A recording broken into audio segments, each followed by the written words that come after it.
تقدیر مبرم ہے، ہو کر رہے گا، اس میں کسی شک و شبے کی گنجائش نہیں۔ لا يبقى على ظهر الارض بیت غبر ولا مدر الا ادخله الله کلمۃ الاسلام بعز عزیز وذل ذلیل، چاہے عزت والے کے اعزاز کے ساتھ اور چاہے کمزور کی مغلوبیت کی وجہ سے ہو، لیکن ہر گھر میں اسلام تو داخل ہو جائے گا، چاہے گھر والا اسلام قبول کرے یا نہ کرے۔ اس گھر کو تو تابع ہونا ہے اسلامی ریاست کے، اسلامی قانون کی جو ہے اسے پابندی کرنی ہے۔ یہ جو دور اب دوبارہ ہوگا یہ کس طور سے ہوگا؟ در حقیقت اس کا نقشہ ہے جو سورۃ الانشقاق میں کھینچا گیا ہے۔ اللہ وکفا والصلاة والسلام علی عبادہ الذین اصطفیٰ، خصوصاً علی افضلہم وخاتم النبیین محمد الامین وعلی آلہ وصحبہ اجمعین، اما بعد فاعوذ باللہ من الشیطان الرجیم، بسم اللہ الرحمن الرحیم، رب اشرح لی صدری ویسر لی امری واحلل عقدۃ من لسانی یفقہوا قولی۔ معزز حاضرین اور محترم خواتین، جیسا کہ ابھی عزیزم نوید احمد صاحب نے آپ کو بتایا، کافی طویل عرصے کے بعد یہ ماہانہ درس قرآن کا سلسلہ دوبارہ شروع ہو رہا ہے۔ واقعہ یہ ہے کہ اگرچہ میری زندگی کا اکثر و بیشتر حصہ اسی شغل میں گزرا ہے،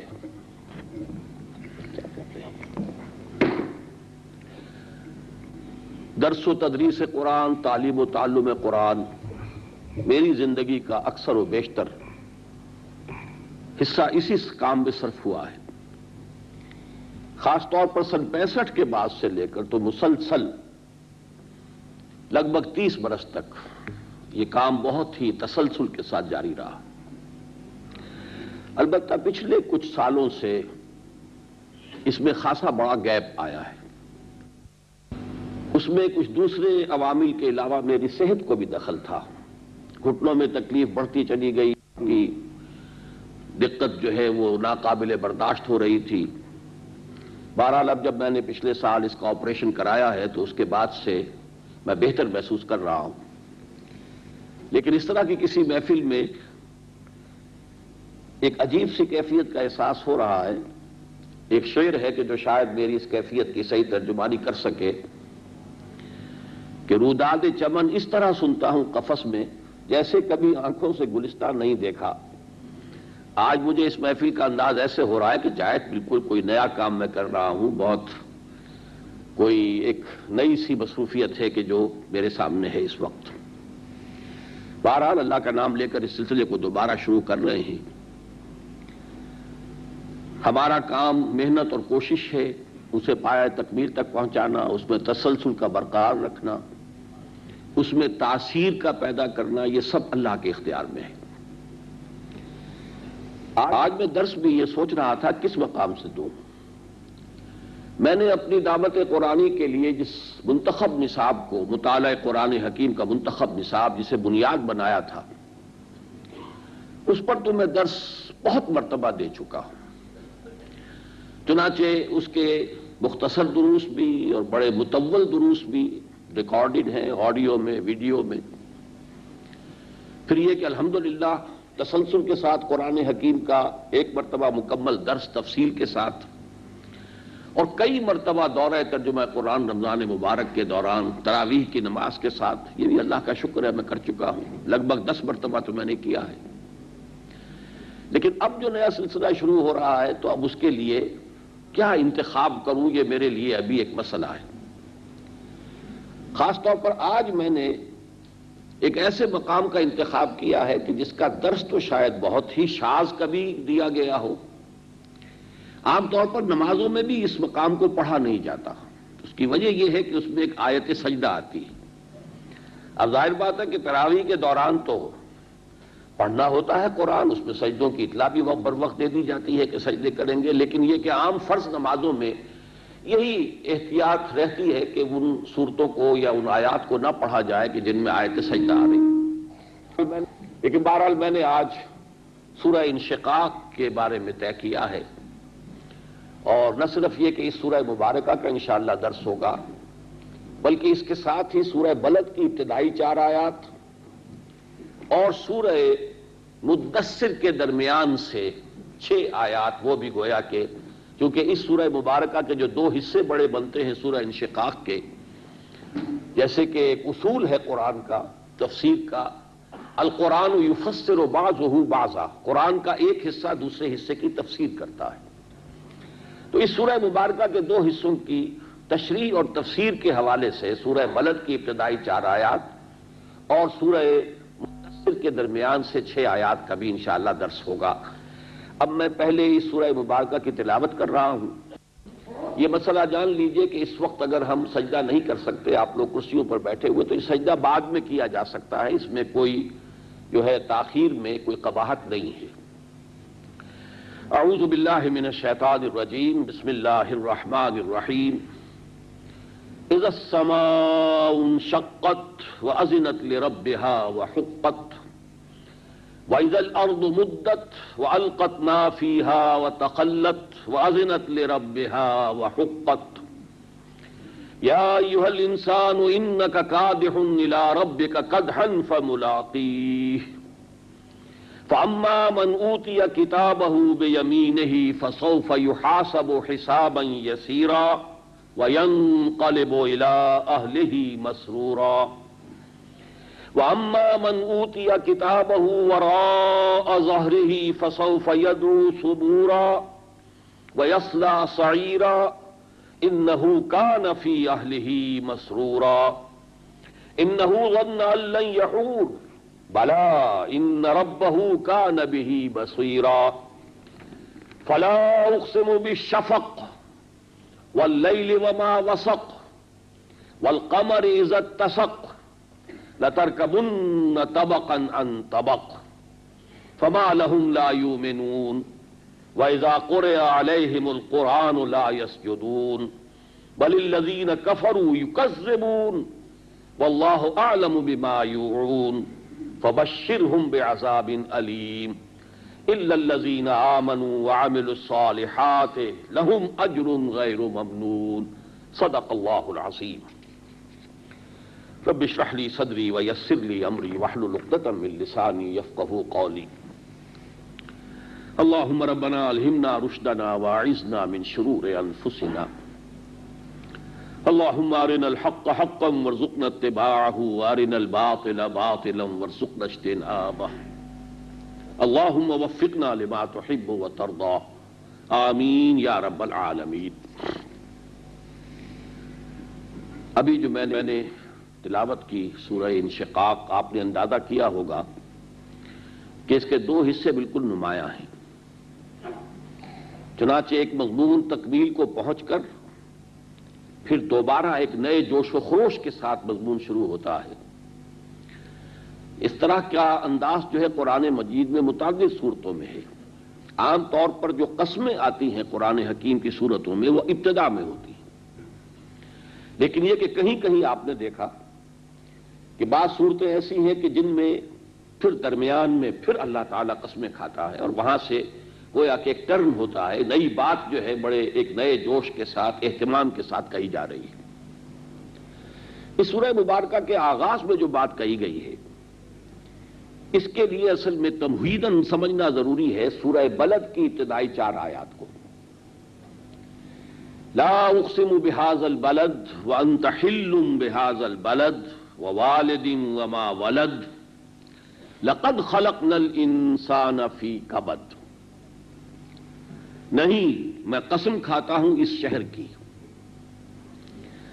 سورۃ التین میں بھی وہذا البلد الامین، مکہ مکرمہ کی قسم کھائی گئی ہے، اور یہاں شروع میں نہیں، مجھے قسم ہے اس شہر کی، وَأَنْتَ حِلٌّ بِهَذَا الْبَلَدِ، اور اے نبی آپ صلی اللہ علیہ وسلم اس شہر میں حلال ہیں۔ اس کا مفہوم میں بعد میں بیان کروں گا۔ وَوَالِدٍ وَمَا وَلَدَ، اور قسم ہے والد کی اور اس کی کہ جو وہ جنتا ہے، پیدا کرتا ہے۔ لَقَدْ خَلَقْنَا الْإِنسَانَ فِي كَبَدٍ، ہم نے یقیناً انسان کو مشقت اور محنت ہی میں پیدا کیا ہے۔ یہ ہے مقسم علیہ، جس چیز پر قسم کھائی گئی ہے وہ یہ ہے کہ لقد خلقنا الانسان فی کبد، ہم نے انسان کو محنت اور مشقت ہی میں پیدا کیا ہے۔ یعنی محنت، مشقت، تکالیف، اسی طرح رنج و محن، یہ ہر انسان کا مقدر ہے۔ یہ گویا کہ اس کی خلقت میں مضمر شے ہے۔ چاہے یہ کہ نوعیت کا فرق ہو جاتا ہے کہ کسی شخص کی جسمانی مشقت زیادہ ہے، کوئی کسی چلا رہا ہے تپتی دھوپ میں، آگ برس رہی ہے اوپر سے اور وہ کسی چلا رہا ہے یا ہل چلا رہا ہے، بڑی شدید مشقت ہے، یا کوئی اینٹیں ڈھو رہا ہے، بہت شدید مشقت ہے۔ بعض لوگوں کی جسمانی مشقت اتنی نہیں ہوتی، لیکن ذہنی کوفت اور ذہنی مشقت اس سے کہیں زیادہ شدید ہوتی ہے۔ عام طور پر آدمی یہ سمجھتا ہے کہ یہ لوگ بڑے بڑے محلوں میں رہنے والے جو ہیں ان کے لیے تو کوئی ایسی بات ہی نہیں ہے، لیکن آپ کے علم میں ہے کہ وہی لوگ ہیں کہ جنہیں ٹرینکولائزرز کی ضرورت ہوتی ہے، سیڈیٹیوز کی ضرورت ہوتی ہے، ہپنوٹکس کی ضرورت ہوتی ہے، انہیں ایئر کنڈیشن کمروں میں نیند نہیں آ رہی ہوتی، نرم گدیلوں پر نیند نہیں آتی۔ تو معلوم یہ ہوا کہ یہ مشقت، محنت اور رنج اور محن، یہ تو در حقیقت ہر انسان کا مقدر ہے، صرف نوعیت کا فرق ہو سکتا ہے۔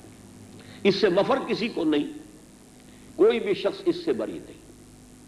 بلکہ واقعہ یہ ہے کہ جو جسمانی مشقت زیادہ کرتا ہے وہ رات کو ایسے سوتا ہے کہ وہ صبح کی خبر لیتا ہے، اور جن کا معاملہ دوسرا ہے، میں نے عرض کیا کہ ان کو تو صرف نیند کے لیے بھی کچھ ادویات کی ضرورت ہوتی ہے۔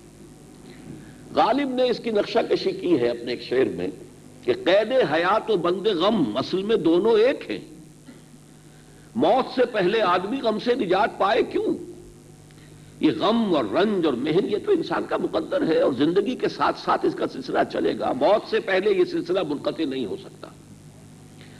آپ کے علم میں ہوگا کہ سدھارتھا گوتما بدھا، اس نے اسی طرح کے چند مشاہدات کیے تھے کہ کوئی اندھا ہے، لڑکھڑاتا ہوا گر رہا ہے کہیں پر، اور کوئی بچہ جو ہے وہ عالم نزع میں ہے، والدین اور اس کے اعزاء کھڑے ہیں، رو رہے ہیں لیکن کچھ کر نہیں سکتے۔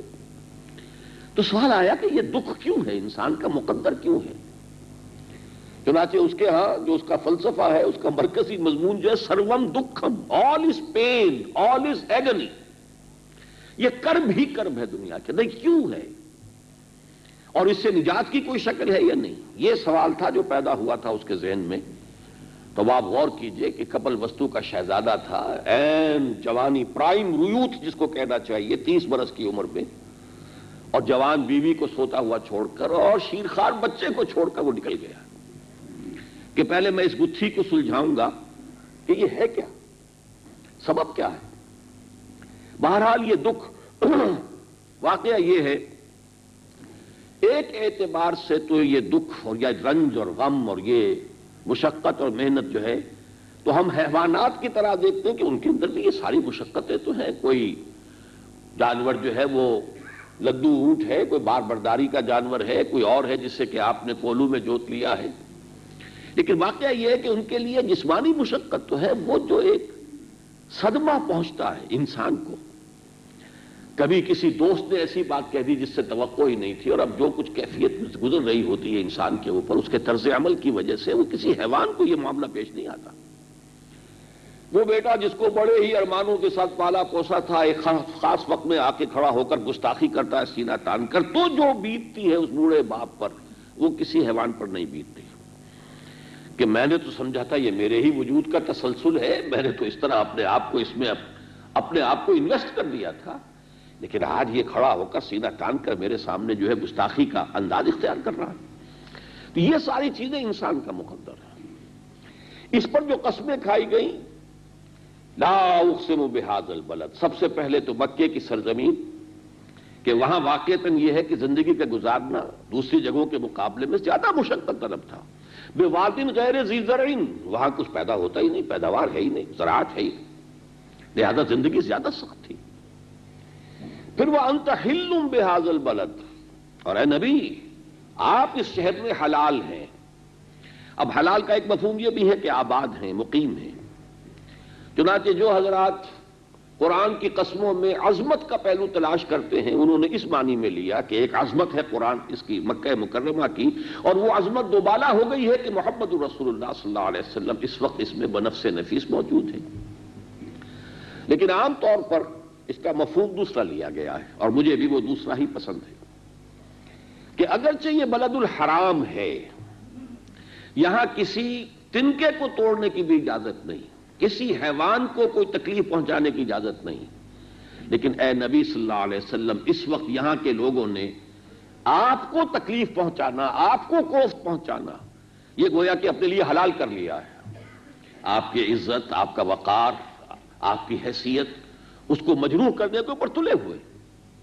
تو گویا کہ ایک تو معاشی جد و جہد کی مشقت ہے انسان پر، پھر ایک کوئی اگر کسی انسان کے سامنے زندگی کا کوئی آدرش ہے، کوئی نصب العین ہے، کوئی مقصد ہے اعلیٰ، اور اس کے لیے وہ محنت کر رہا ہے، مشقت کر رہا ہے، اور فرض کیجئے کہ وہ سمجھتا ہے کہ ہمارے معاشرے میں جو باتیں عام طور پر لوگ مانتے ہیں یا کر رہے ہیں وہ غلط ہیں، وہ ان کی اصلاح کی کوشش کرتا ہے، تو ظاہر بات ہے کہ اس کے لیے زندگی جو ہے دوبڑ ہو جاتی ہے، اس کے لیے جینا جو ہے مشکل ہو جاتا ہے۔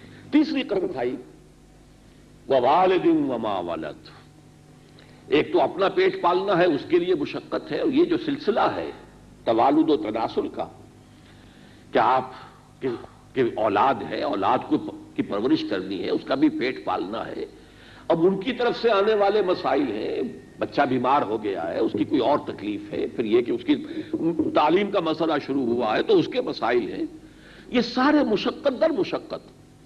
تو ان تین قسموں کے بعد فرمایا لَقَدْ خَلَقْنَا الْإِنسَانَ فِي كَبَدٍ، ہم نے انسان کو محنت اور مشقت ہی میں پیدا کیا۔ البتہ اب اس سے اگلا مرحلہ آتا ہے، جہاں تک حیوانات کا تعلق ہے، دنیا کی زندگی کی جو مشقتیں ہیں وہ انہوں نے اگر جھیل لی تو بات ختم ہوئی، نہ کوئی بعث بعد الموت ہے، نہ کوئی حساب کتاب ہے، نہ کوئی جزا سزا ہے، نہ کوئی پوچھ گچھ ہے، کچھ بھی نہیں۔ انسان کا معاملہ ان سے کہیں زیادہ شدید ہو گیا، اور وہ یہ کہ اسے ایک روز پھر حاضر ہونا ہے اپنے پروردگار کے سامنے، اس کا ایک اخلاقی رویہ بھی وہاں زیر بحث آئے گا۔ تم نے زندگی گزاری کس کام میں گزاری؟ ہم نے تمہیں جو مہلت عمر دی تھی وہ کہاں صرف کی؟ جوانی کا دور آیا تھا تم پر، جس میں بڑے ولولے ہوتے ہیں، قوتیں ہوتی ہیں، امنگیں ہوتی ہیں، وہ کس دنیا میں تم نے بتائی ہے؟ مال کہاں سے کمایا تھا؟ حلال سے کہ حرام سے؟ خرچ کہاں کیا تھا؟ للو تللو میں، عیاشی میں، یا یہ کہ ادائے حقوق میں، یا کسی خیر کے مصرف میں؟ ایک ایک چیز کا حساب۔ یہ جو جواب دہی ہے یہ در حقیقت صرف انسان کا مقدر ہے، یہ حیوانات کا نہیں ہے۔ وہ تو جو بھی ہے مشقت جھیل کر وہ گئے، بس فارغ ہوئے، ان کی زندگی جو ہے وہ یہی کی ہے اور اسی کے اندر وہ بیت گئی۔ لیکن یہ کہ انسان کا معاملہ اس سے آگے ہے۔ میں نے ابھی جو آپ کو غالب کا شعر سنایا کہ قید حیات و بند غم اصل میں دونوں ایک ہے، موت سے پہلے آدمی غم سے نجات پائے کیوں، لیکن اس سے اگلا مرحلہ یہ ہے کہ اب تو گھبرا کے یہ کہتے ہیں کہ مر جائیں گے، مر کے بھی چین نہ پایا تو کدھر جائیں گے۔ یہی وجہ ہے کہ حضرت ابو بکر صدیق رضی اللہ تعالیٰ عنہ سے یہ مروی ہے یہ کیفیت کہ آپ عجیب کیف کے عالم میں فرمایا کرتے تھے، کاش میں گھاس کا ایک تنکا ہوتا جس سے کوئی حساب کتاب نہیں، کوئی جواب طلبی نہیں، کاش کہ میں درختوں پر چہچہانے والی چڑیا ہوتا جس سے کوئی پوچھ گچھ نہیں، کوئی محاسبہ نہیں۔ لیکن یہ کہ جس شخص کو یہ محسوس ہو کہ مجھے واپس جا کر اپنے پروردگار کے سامنے کھڑے بھی ہو، اما من خاف مقام ربہ ونہى النفس عن الہویٰ، جو ڈرتا رہا، خائف رہا، خوف زدہ رہا کہ مجھے اپنے رب کے حضور میں کھڑے ہونا ہے، جواب دہی کرنی ہے، میری باس پرس ہوگی، I have to face the grand accountability of the day of judgment، وہ بڑا محاسبہ جو ہونے والا ہے وہ ہوگا اور مجھے جواب دہی کرنی ہوگی۔ تو ظاہر بات ہے کہ اب یہ مرحلہ ہے وہ کہ جو اس سورہ انشقاق کے شروع میں آ رہا ہے۔ فرمایا اذا السماء انشقت، جب آسمان پھٹ جائے گا۔ اب یہ جو احوال قیامت ہیں قرآن مجید میں مختلف مقامات پر ان کی مختلف نقشہ کشی ہے، لیکن جہاں تک آسمان کے پھٹنے کا تعلق ہے وہ متعدد مقامات پر آیا۔ چنانچہ اسی سورہ مبارکہ سے ایک سورت پہلے سورہ انفطار ہے، اس سے متصل قبل ہے سورہ تطفیف مطففین، اور اس سے پہلے ہے سورہ انفطار اذا السماء انفطرت، جب آسمان پھٹ جائے گا. وہی مفہوم ہے، الفاظ ہیں انشقت اور انفطرت، مفہوم ایک ہی ہے. اسی طریقے سے اس سے پہلی سورت ہے سورہ تکویر، والسماء کشطت واذا السماء کشطت، جبکہ آسمان کی کھال اتار لی جائے گی. اور اس کا ایک نقشہ سورۃ الرحمن میں بھی ہے، وَإِذَا انشَقَّتِ السَّمَاءُ فَكَانَتْ وَرْدَةً كَالدِّهَانِ، جب آسمان پھٹ جائے گا اور پھر وہ ایسے ہو جائے گا کہ جیسے یا تو تیل کی تلچھٹ ہوتی ہے، رنگ اس کا ایسے ہوگا، اور اس کا بعض لوگوں نے مفہوم یہ لیا ہے کہ جیسے جانور کی جب کھال اتار لی جاتی ہے تو اندر سے گوشت جو نظر آتا ہے سرخ سا تانبے کی طرح کا، تو آسمان کی بھی جب کھال اتار لی جائے گی تو اس کے بعد اسی کی وہی کیفیت اور وہ رنگت ہو جائے گی. تو یہ نقشہ جو ہے قرآن مجید میں کئی مرتبہ بہت سے مقامات پر آیا ہے کہ اس وقت آسمان پھٹے گا. ایک جگہ پر ایسا بھی ہے کہ وَالسَّمَاوَاتُ مَطْوِيَّاتٌ بِيَمِينِهِ، لیکن یہاں یہ واحد ہے، وہاں جمع کا صیغہ ہے. تمام آسمان اللہ کے داہنے ہاتھ میں لپٹے ہوئے ہوں گے. اب یہ کوئی اور مرحلہ ہے جس کی کہ یہ نقشہ کشی اور تصویر کشی کی گئی ہے، لیکن اکثر و بیشتر جیسا کہ ان صورتوں کا میں نے حوالہ دیا ہے، آسمان واحد کے ساتھ اور اس کا پھٹ جانا.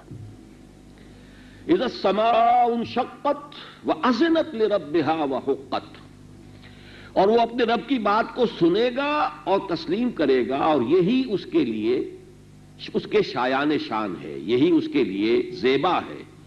وہ اللہ کا حکم تمہیں معلوم ہو رہا ہے کہ یہ شے تو بہت مستحکم ہے، بہت مضبوط ہے، اس کے پھٹنے کا کیا سوال، لیکن نہیں. اذا السماء انشقت، اور وہ اس لیے پھٹے گا کہ اس کے رب کا حکم اسے ہوگا. واذنت لربها وحقت، اپنے رب کی بات سنے گا، مانے گا، اس پر عمل کرے گا، اور یہی اس کے شایان شان ہے.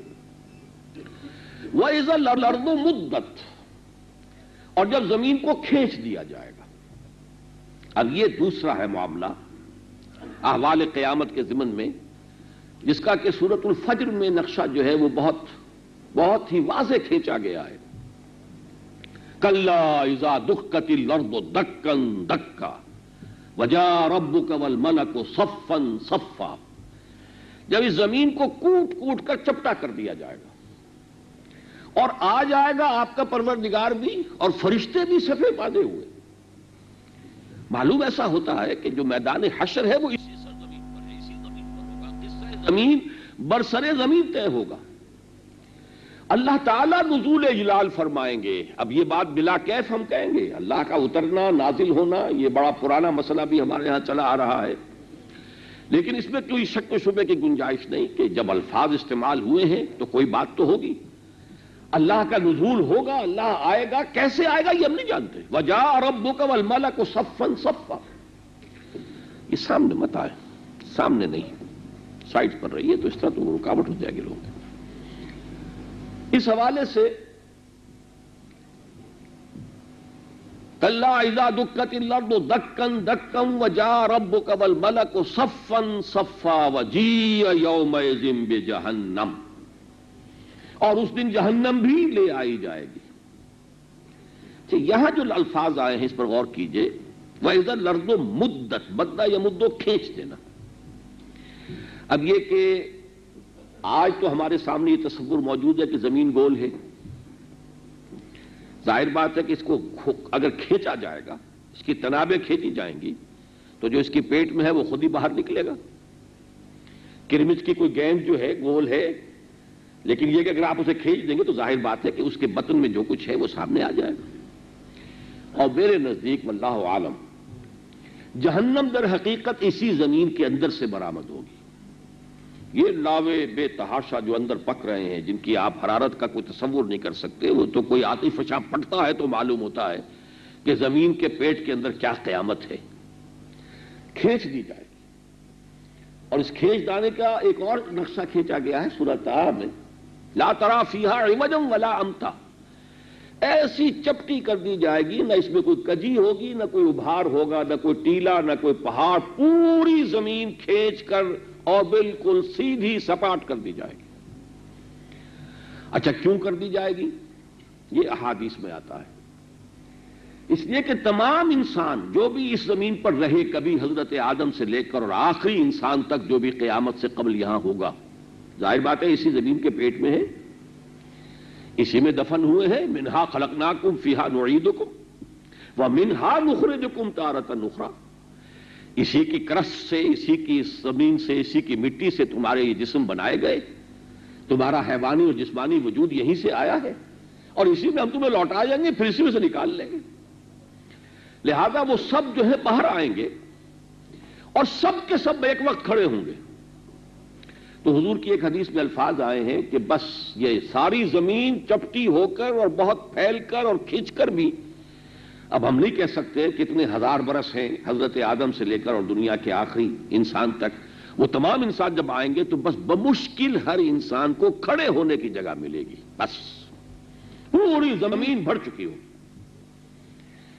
اسی لیے آگے فرمایا وَأَلْقَتْ مَا فِيهَا وَتَخَلَّتْ، زمین کے اندر جو کچھ ہے زمین اسے نکال باہر کرے گی، پھینک دے گی۔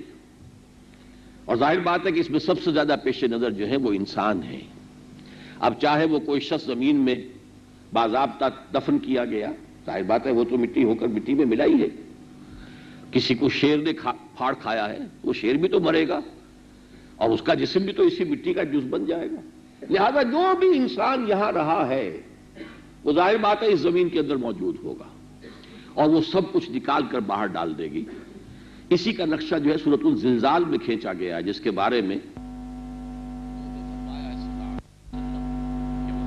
1000 آیات کے مساوی ہے اس کی فضیلت۔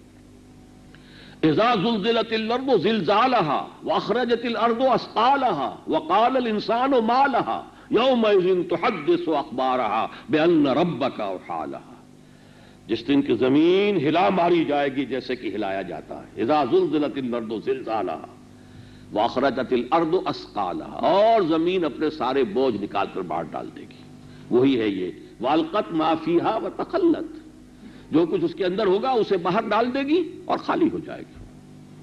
بلکہ وہاں تو نقشہ کھینچا گیا کہ وہ اپنی باتیں بھی بتائے گی، اے اللہ یہ انسان مجھ پر کیا کرتا رہا، میری پیٹھ پر چلتا تھا، کیا کر رہا تھا، یہ تیرا بندہ بن کر نہیں چل رہا تھا، یمشون علی الارض ہونا نہیں تھا، بلکہ تو تکبر کے ساتھ چلتا تھا، یہ تو اکڑ کر چلتا تھا، اس میں تو تکبر تھا، استکبار تھا۔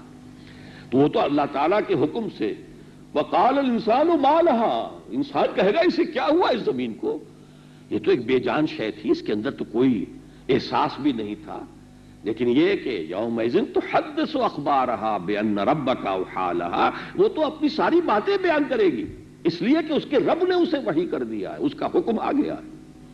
وہی بات یہاں ہے وَإِذَا الْأَرْضُ مُدَّتْ وَأَلْقَتْ مَا فِيهَا وَتَخَلَّتْ وَأَذِنَتْ لِرَبِّهَا وَحُقَّتْ، اور وہ بھی اپنے رب کی بات سنے گی، مانے گی، اور یہی اسے سزاوار ہے، اس کو یہی کرنا چاہیے، یہی اس کا حق ہے، یہی اس کا مقام اور مرتبہ ہے، یہی اس کے شایان شان ہے کہ جو بھی حکم ہو بِأَنَّ رَبَّكَ أَوْحَىٰ لَهَا، آپ کے رب نے اسے وحی کی ہے، حکم بھیجا ہے، تو اسے یہ سب کچھ کرنا ہی ہے۔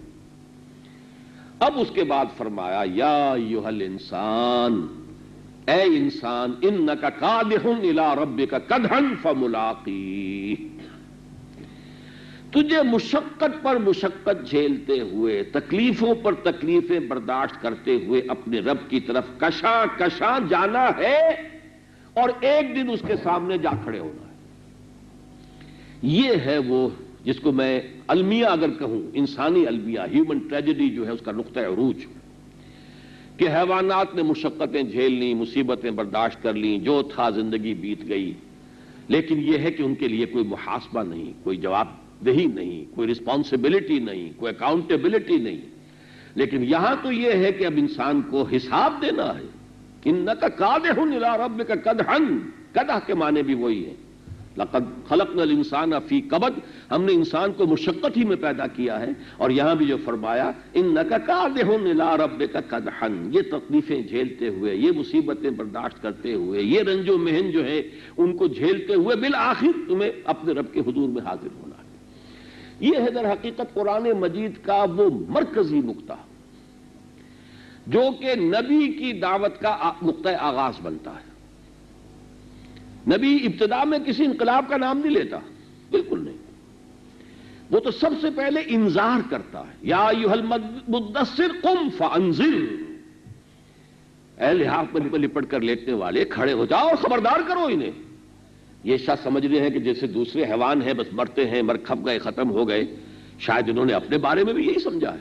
نہیں، انذار کرو، خبردار کرو. جس کی بہترین مثال وہ آتی ہے کہ جب حضور کو حکم ہوا وَأَنذِرْ عَشِيرَتَكَ الْأَقْرَبِينَ، اپنے قریبی رشتہ داروں کو خبردار کیجئے، تو حضرت علی رضی اللہ تعالی عنہ کو، کیونکہ آپ ہی کے گھر میں تھے، زیر تربیت بھی تھے، انہیں حکم دیا کہ ایک کھانے کا انتظام کرو، دعوت طعام کا. تمام بنو ہاشم کو بلا لیا، کھانا کھا کے بیٹھے. اس کے بعد حضور کھڑے ہوئے اپنی بات کہنے کے لیے. لوگوں کو اندازہ ہو گیا تو انہوں نے کچھ شور مچایا، کچھ فقرے چست کیے جسے ہم آج کی اصطلاح میں ہوٹنگ کہتے ہیں، اور چلے گئے. بات سنی نہیں. لیکن حضور بددل نہیں ہوئے. ابتدائی ناکامی کہہ لیجئے، وقتی طور پر ناکامی ہوئی، لیکن کام تو کرنا ہے. کچھ دن کا وقفہ دے کے پھر کوشش کی، پھر بلایا، پھر کھانا کھلایا. اب کچھ شرم آئی ہوگی کہ 2 مرتبہ کھانا کھا لیا ہے، تو بہرحال اب جو یہ کہنا چاہتے سن تو لے. وہاں آپ نے جو خطبہ دیا ہے، میرے نزدیک جو پیغام نبوت ہے اس کا جامع ترین، اور اس میں کیا ریلیٹیو امپورٹنس ہے، کس چیز کی کتنی اہمیت ہے، اس کے لیے یہ خطبہ جو ہے بہت ہی نمائندہ خطبہ ہے محمد رسول اللہ صلی اللہ علیہ وسلم کا.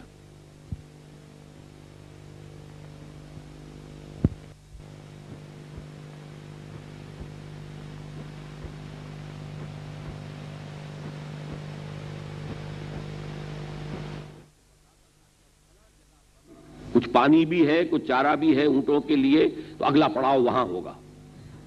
لقودق صحرا میں سفر ہو رہا ہے، اگر ذرا سا بھی وہ رائد دھوکہ دے دے، کسی غلط رخ پر ڈال دے، تو پورا کا پورا قافلہ ختم ہو جائے گا. تو زیادہ انتہائی معتبر ترین جو شخص ہوتا تھا وہ ہوتا تھا رائد. فرمایا آپ نے یہاں سے بات شروع کی، ان الرائد لا یکذب اہلہ. آج تک کسی قافلے کے رہنما نے اپنے قافلے کو دھوکہ دیا؟ اب یہ گویا کہ تمثیل ہے. قافلہ انسانیت کے رہنما ہے محمد رسول اللہ صلی اللہ علیہ وسلم. اس کے بعد آپ فرماتے واللہ لو کذبت الناس جميعا ما کذبتکم ولو غررت الناس جميعا ما غررتکم.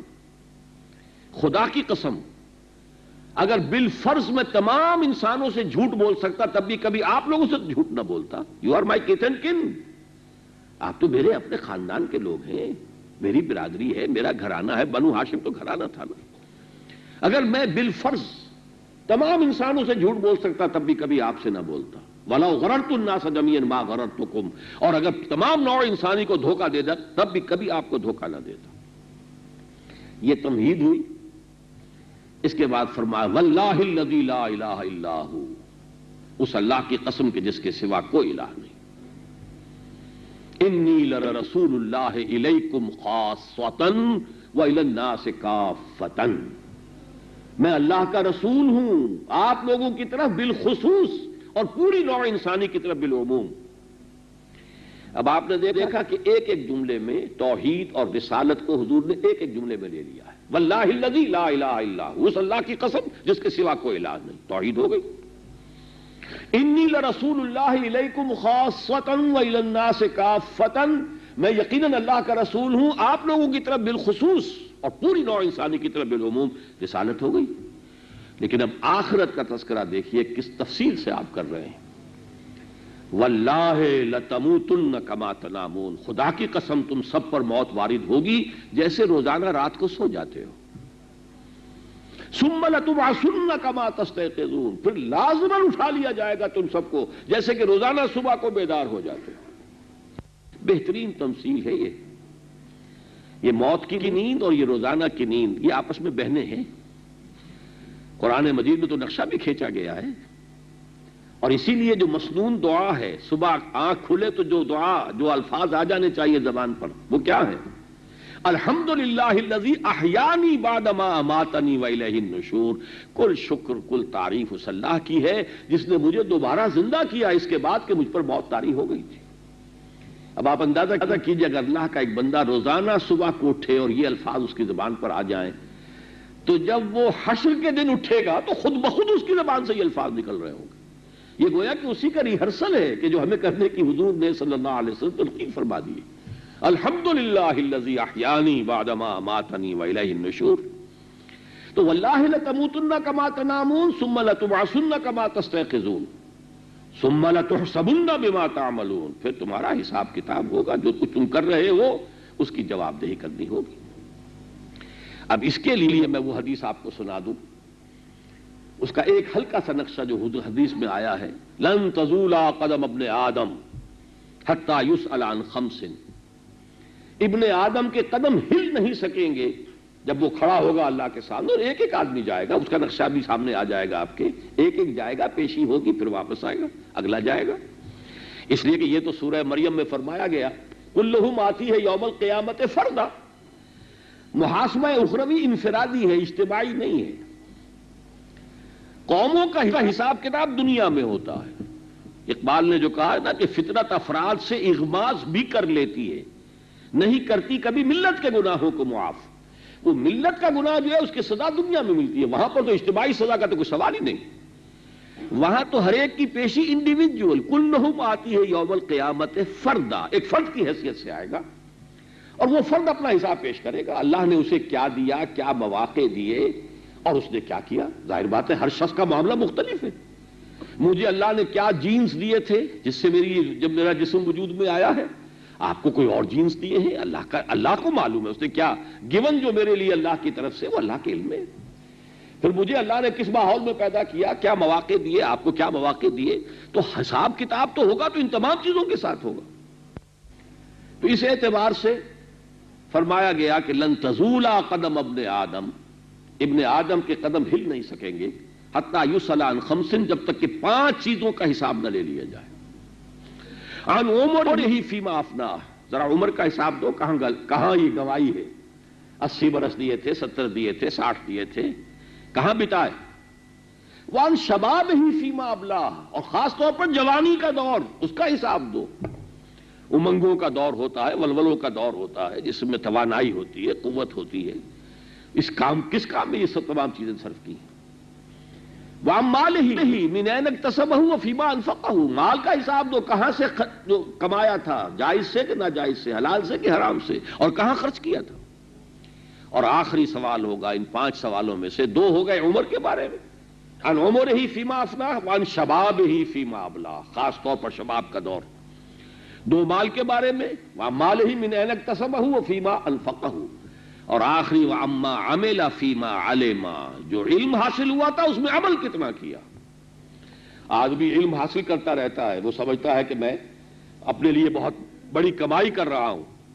جتنا علم ہوگا اتنا ہی محاسبہ شدید ہوگا. جس کے سامنے بات سب سے بڑھ کر ہو گئی، واضح ہو گئی، کھل گئی، اس کا اتنا ہی زیادہ محاسبہ بھی ہے. اما عمل فیما علم. بہرحال اس جواب دہی کا تذکرہ جو ہے یہاں کیا گیا، یا ایھا الانسان انک کادح الی ربک کدحا فملاقیہ. اے انسان، تجھے لازماً مشقت پر مشقت جھیلتے ہوئے، تکلیف پر تکلیف برداشت کرتے ہوئے کشاں کشاں اپنے رب کی طرف جانا ہے اور پھر اس سے ملاقات کرنی ہے، اس کے حضور میں حاضر ہونا ہے. فاما من اوتی کتابہ بیمینہ، تو وہ شخص کے جس کو اس کا اعمال نامہ دیا جائے گا اس کے داہنے ہاتھ میں، فسوف یحاسب حسابا یسیرا، تو اس سے تو حساب لیا جائے گا بہت آسان حساب. اس آسان حساب کے ضمن میں خود حضور سے بھی دعا منقور ہے، اللہم حاسبنا حسابا یسیرا. خاص طور پر ایک سورہ مبارکہ کا جب اختتام ہوتا ہے، ان الینا ایابہم ثم ان علینا حسابہم، ان سب کو بالآخر ہماری طرف لوٹنا ہے، پھر ہمارے ذمے ہے ان سے حساب لینا. اس مقام پہ تو خاص طور پر اللہم حاسبنا حسابا یسیرا، پروردگار ہم سے آسان حساب لیجو. اور حضرت عائشہ رضی اللہ تعالی عنہ حضور کا یہ فرمان کہ حساب یسیر کیا ہے، بس پیشی ہو جائے گی، اس سے کوئی جرح نہیں ہوگی، پیشی ہوئی بس ٹھیک ہے. یہ حساب فرمایا من نوقشا، جس سے کوئی مناقشہ کر لیا گیا، جس سے کوئی جرح کر لیا گیا، وہ تو ہلاک ہو جائے. اس لیے کہ وہاں پر اس مناقشے پر پورا اترنا جو ہے وہ کسی کے بس میں نہیں ہے. لیکن اللہ تعالیٰ، ایسے تو ایک بعض احادیث میں یہ بھی آتا ہے کہ حضور نے فرمایا کہ میری امت کے 70,000 افراد ایسے ہوں گے جو بغیر حساب جنت میں داخل ہوں گے. المتوکلون، یہ اصل میں چونکہ ایمان کا جو اصل جوہر ہے، لب لباب ہے، وہ توکل ہے، کسی شے پر بھروسہ نہ رہے سوائے اللہ تعالیٰ کی ذات کے، یہ توحید کا لب لباب ہے۔ چنانچہ سورہ بنی اسرائیل کے آغاز میں یہ جو لب لباب بتایا گیا ہے، وَآتَيْنَا مُوسَى الْكِتَابَ وَجَعَلْنَاهُ هُدًى لِّبَنِي إِسْرَائِيلَ أَلَّا تَتَّخِذُوا مِن دُونِي وَكِيلًا، تورات کی تعلیمات کا خلاصہ، لب لباب، اس کا جوہر کیا ہے؟ میرے سوا کسی اور کو اپنا کارساز نہ سمجھنا۔ تمام وسائل موجود ہیں جس کو ہم عادی اسباب کہتے ہیں، فلاں چیز ہو تو یہ کام ہو جاتا ہے، فلاں چیز ہو تو یہ ہو جاتا ہے، گاڑی میں پیٹرول ہو تو گاڑی چلتی ہے، گاڑی کی آپ نے ٹھیک ہے ٹیوننگ بھی کرائی ہے، سروس بھی کرائی ہے، ٹنکی بھی بھری ہوئی ہے، سب کچھ ہے، کوئی رکاوٹ نہیں ہے، صبح کا ارادہ ہے جانے کا سفر پر، لیکن اگر آپ کو یہ خیال ہو گیا کہ آپ بغیر اذن رب سفر شروع کر سکیں گے تو بس یہیں پر گویا کہ توحید جو ہے اس کی نفی ہو جائے گی۔ اسی وجہ سے حضور کو ٹوک دیا گیا جب یہودیوں کے سکھانے پر مکے کے کچھ لوگوں نے سوالات کیے آپ سے، بتائیے ذرا ذوالقرنین کون تھا اور یہ اصحاب کہف کا کیا قصہ تھا اور روح کی کیا حقیقت ہے، تو چونکہ عادت تھی حضرت جبرائیل روزانہ آتے تھے تو آپ نے اسی کے حساب سے فرما دیا ٹھیک ہے میں کل آپ کو جواب دے دوں گا، وہ آئیں گے میں پوچھ لوں گا۔ اللہ کو یہ بات پسند نہیں آئی، اس لیے کہ اپنا اپنا مقام ہے، ہم ایسا کر لیں 1000 دفعہ کر لیں ہماری پکڑ نہیں ہوگی، لیکن یہ کہ محمد الرسول اللہ صلی اللہ علیہ وسلم کا معاملہ حسنات الابرار سیئات المقربین، ایک مقربین کا مقام ہوتا ہے، ایک عام نیک لوگوں کا مقام ہے۔ نیک لوگوں کے لیے جو چیز حسنات میں شمار ہوں گی ہو سکتا ہے مقربین کے لیے وہ سیئات شمار ہوں، اس لیے کہ ہر ایک کا اپنا ایک مقام ہے۔ کئی دن تک حضرت جبرائیل نہیں آ رہے، اب تالیاں پٹ گئی ہوں گی کہ بس رہ گئے، آپ نے تو کہا تھا کل بتا دوں گا۔ چنانچہ پھر جب ذرا کچھ اللہ تعالیٰ کی طرف سے جو بھی تھی ایک توجہ دلا دی گئی، اس کے بعد جب حضرت جبرائیل آئے ہیں اور سورہ کہف لے کر آئے ہیں اور اس میں وہ سوالات کے جوابات ہیں، ساتھ ہی یہ فرما دیا گیا وَلَا تَقُولَنَّ لِشَيْءٍ إِنِّي فَاعِلٌ ذَلِكَ غَدًا إِلَّا أَن يَشَاءَ اللَّهُ، دیکھیے کبھی نہ کہیے گا کہ یہ کام میں کل کر دوں گا، مگر اس شرط کے ساتھ مشروط اگر اللہ نے چاہا۔ جب تک یہ مشیت عزدی نہیں ہوگی کوئی کام نہیں ہوگا، چاہے سارے وسائل موجود ہوں۔ تو یہ توکل متوکلین کے بارے میں آیا 70,000 میرے، اور ظاہر بات ہے کہ 70,000 کا لفظ جب بھی آتا ہے اس سے مراد 70,000 نہیں ہوتا، ایک بڑی تعداد، کہ امت محمد صلی اللہ علیہ وسلم کی ایک بڑی تعداد وہ بھی ہوگی کہ جو بغیر کسی حساب کتاب کے جنت میں جائیں گے، وہ متوکلون ہوں گے۔ اور یہ ہے حساب یسیر، ایک آدمی گیا بس پیشی ہو گئی، پیشی بھگت کے واپس آ گیا، فَسَوْفَ يُحَاسَبُ حِسَابًا يَسِيرًا وَيَنْقَلِبُ إِلَىٰ أَهْلِهِ مَسْرُورًا، اب وہ جو آئے گا اپنے لوگوں کی طرف، جو میں نے عرض کیا تھا نا کہ ایک ایک شخص جائے گا اور حساب کتاب ہوگا، پیشی ہوگی، پھر واپس آئے گا، تو جو کچھ وہاں کیفیت ہوئی ہے اس کا جو ہے انڈیکس اس کا فیس ہوگا، اس کے چہرے پر لکھا ہوگا کیا ہوا ہے۔ اب وہ آئے گا تو خوش و خرم آئے گا، جسے ہم کہتے ہیں اپنے معاملے میں جان بچی لاکھوں پائے، ایک اطمینان کی ایک کیفیت، اللہ تعالیٰ نے آسان حساب لیا، کوئی مناقشہ اور کوئی جرح نہیں فرمائی، اللہ تعالیٰ کا بڑا فضل ہو گیا، بڑا کرم ہو گیا، ينقلب إلى أهله مسرورا۔ اور اس میں یہ بات نوٹ کر لیجئے کہ دوسرے مقام پہ یہ بھی فرمایا گیا ہے کہ اگر اللہ تعالیٰ کسی اپنے ایک نیک بندے کو جنت کے ایک اونچے مقام پر اگر رکھنا چاہے، فیصلہ ہو جائے، لیکن اس کی اولاد میں سے، اس کے اہل و عیال میں سے ایسے لوگ کہ جو ہیں تو جنتی، کوالیفائی تو کر گئے جنت کے لیے، لیکن درجہ وہ نہیں ہے کہ اس اونچے مقام پر وہ رہ سکیں، تو اللہ تعالیٰ اس پہلے شخص کی رعایت سے ان کے درجوں کو بلند کر دے گا تاکہ ان کے ساتھ ہی وہ رہیں۔ ظاہر بات ہے فطری بھی ایک خواہش ہوگی کہ انسان یہ چاہے میری آل اولاد میرے ساتھ ہی ہو، آس پاس ہی ہو، لیکن یہ کہ کوالیفائی کرنا پڑے گا، پری کوالیفیکیشن اپنی جگہ ہے، لیکن درجے کا جو ہے بجائے اس کے کہ وہ شخص اپنی خواہش کی وجہ سے اس کا درجہ کم کیا جائے، اللہ تعالیٰ اس کے اہل و عیال کے درجے کو بلند کر دے گا۔ وَيَنْقَلِبُ إِلَىٰ أَهْلِهِ مَسْرُورًا وَأَمَّا مَنْ أُوتِيَ كِتَابَهُ وَرَاءَ ظَهْرِهِ، اور وہ شخص کہ جس کو اس کا اعمال نامہ پکڑایا جائے گا اس کے پیٹھ کے پیچھے سے۔ اس کی کئی توجیحات کی گئی ہیں، ایک تو یہ کہ ایک شخص، چونکہ عام طور پر تو یہ ہے کہ کسی کو داہنے ہاتھ میں دیا جائے گا، کسی کو بائیں ہاتھ میں دیا جائے گا، لیکن ہو سکتا ہے کہ جس شخص بائیں ہاتھ والا جو ہے وہ اپنا ہاتھ پیچھے کر لے کے وضو، چونکہ وہ نہیں چاہتا کہ وہ اعمال نامہ اس کے بائیں ہاتھ میں تھمایا جائے تو اس کو پیچھے سے تھما دیا جائے گا۔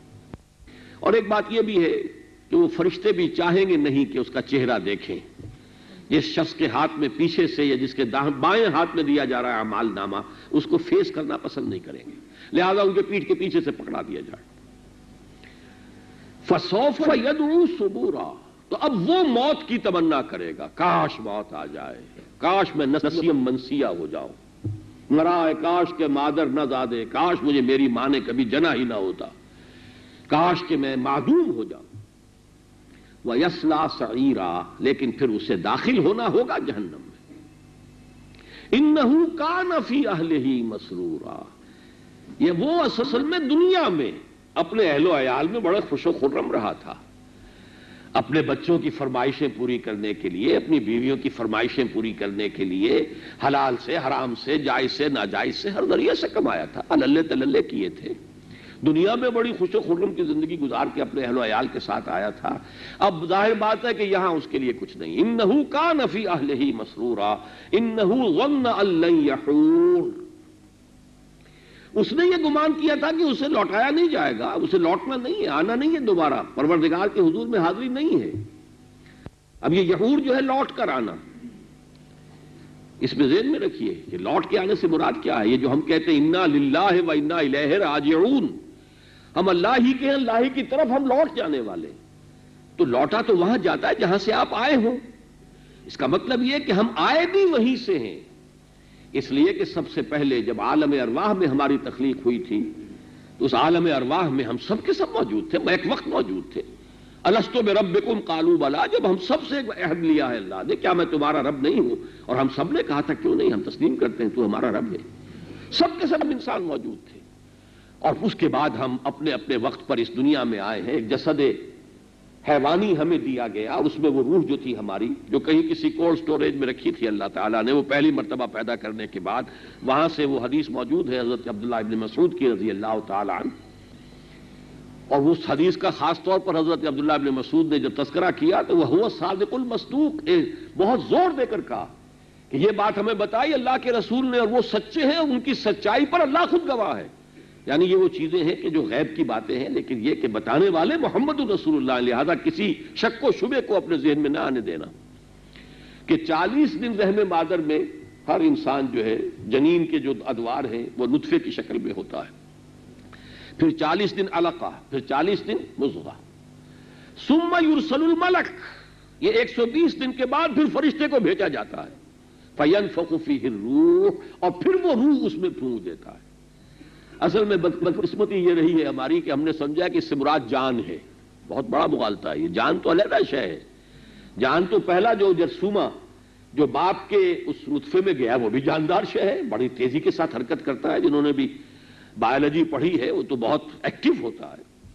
اسی طریقے سے وہ اووم جو ماں کی طرف سے آ رہا ہے وہ بھی جاندار شے ہے، جو جب بے جان تو نہیں ہے۔ پھر جو بھی اس سے مختلف مراحل گزرے ہیں تو وہ تو سب کے سب زندگی تو موجود تھی، لیکن روح نہیں تھی، روح شے دیگر ہے۔ حال ہی میں نے ایک مضمون لکھا ہے، ویسے تو یہ کہ بہت عرصے کے بعد اس کی تکمیل کی ہے، بہت پہلے میں نے اس کے ابتدائی حصے لکھے تھے، اب یہ کہ اچانک ایک خاص کیفیت ہوئی ہے کہ میں نے تکمیل کر دی۔ حکمت قرآن کا ایک مکمل شمارہ جو ہے، مکمل ایشو اسی پر آیا ہے کہ ایک ہے ایجاد اور ابداع عالم، کریشن ایکس نہیلو، عدم محض سے وجود بخشنا، یہ پہلا مرحلہ تھا، اور اس مرحلے ہی پر ارواح بھی پیدا کی گئی، ملائکہ بھی پیدا کیے گئے، ارواح انسانیہ اور ملائکہ، اور اس میں کوئی شک والی بات نہیں ہو سکتی کہ سب سے پہلی شے جو اس ایجاد اور ابداع عالم کے ضمن میں پیدا کی گئی وہ روح محمد تھی صلی اللہ علیہ وسلم۔ اول ما خلق اللہ نوری، حدیث کے موجود ہے الفاظ، اور اس حدیث کو تو اکثر محدثین تسلیم نہیں کرتے روایت کے اعتبار سے، لیکن وہ حدیث تو ترمذی شریف میں موجود ہے کہ آپ سے پوچھا گیا متى وجبت لك النبوۃ یا رسول اللہ، اے اللہ کے رسول آپ کو کب نبوت ملی؟ آپ نے فرمایا وآدم بین الماء والطین، یا روح والجسد، مختلف الفاظ آتے ہیں۔ میں تو اس وقت بھی نبی تھا جبکہ ابھی آدم کا وہ ابھی گارا ہی بھول رہا تھا، مٹی اور پانی کو ملایا ہی جا رہا تھا، وہ جسمانی تخلیق کا مرحلہ ابھی بعد میں آنے والا ہے، لیکن یہ کہ ارواح کی تخلیق جو ہے وہ تو بہت آغاز میں ہو گئی اور اس وقت سب کے سب انسان موجود تھے.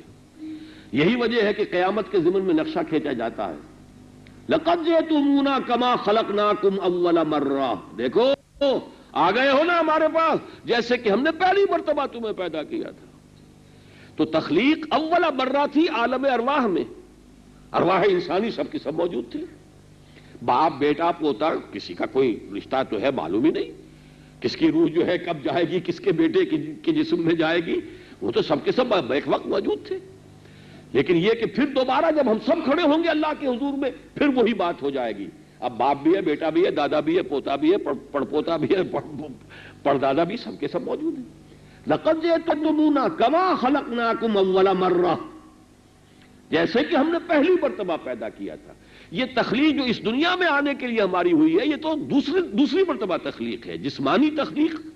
اور وہ جسمانی تخلیق جب 120 دن کا مرحلہ گزر جاتا ہے, یا تبلیغی بھائیوں کی اصطلاح میں 3 چلے جب بیت جاتے ہیں, تو پھر یہ کہ وہ نفخ روح, وہ میری یا آپ کی جو روح ہے جو وہاں تھی ابھی, جو آغاز میں جس کی تخلیق ہو چکی تھی, وہ لا کر پھونک دی جاتی ہے. تو اس حوالے سے سب کے سب انسان وہاں حاضر ہوں گے. انہو ظن ان لن یحور, اس نے یہ گمان کیا تھا کہ یہ لوٹے گا نہیں, واپس نہیں آئے گا. بلا, کیوں نہیں. ان ربہ کان بہ بصیرا, یقیناً اس کا رب اسے دیکھ رہا تھا. اب یہ ان ربہ کان بہ بصیرا قرآن مجید میں بار بار آتا ہے. کہیں تو یہ آتا ہے اہل ایمان کی دل جوئی کے لیے, تشفی کے لیے, تسلی کے لیے, ہمت افزائی کے لیے. آپ کا رب آپ کو دیکھ رہا ہے. حضور سے خطاب ہوا انک بأعیننا, اے نبی آپ ہماری نگاہوں میں ہیں, جو کچھ آپ پر بیت رہی ہے ہم جانتے ہیں, ہم دیکھ رہے ہیں. کسی نے آ کے آپ کو پاگل کہہ دیا, کسی نے مجنون کہہ دیا, یہ سب ہمیں معلوم ہے, اب ہم دیکھ رہے ہیں. انک بأعیننا. اور آپ جب بھی اہل ایمان میں تقلبک فی الساجدین, آپ ان میں جاتے ہیں اور آپ گشت کرتے ہیں, اپنے ساتھیوں سے ملاقات کرتے ہیں, وہ بھی ہم دیکھتے ہیں. اسی طریقے سے اہل ایمان جو بھی مشقتیں جھیل رہے ہوں دین کے لیے, تکلیفیں برداشت کر رہے ہیں, اللہ دیکھ رہا ہے.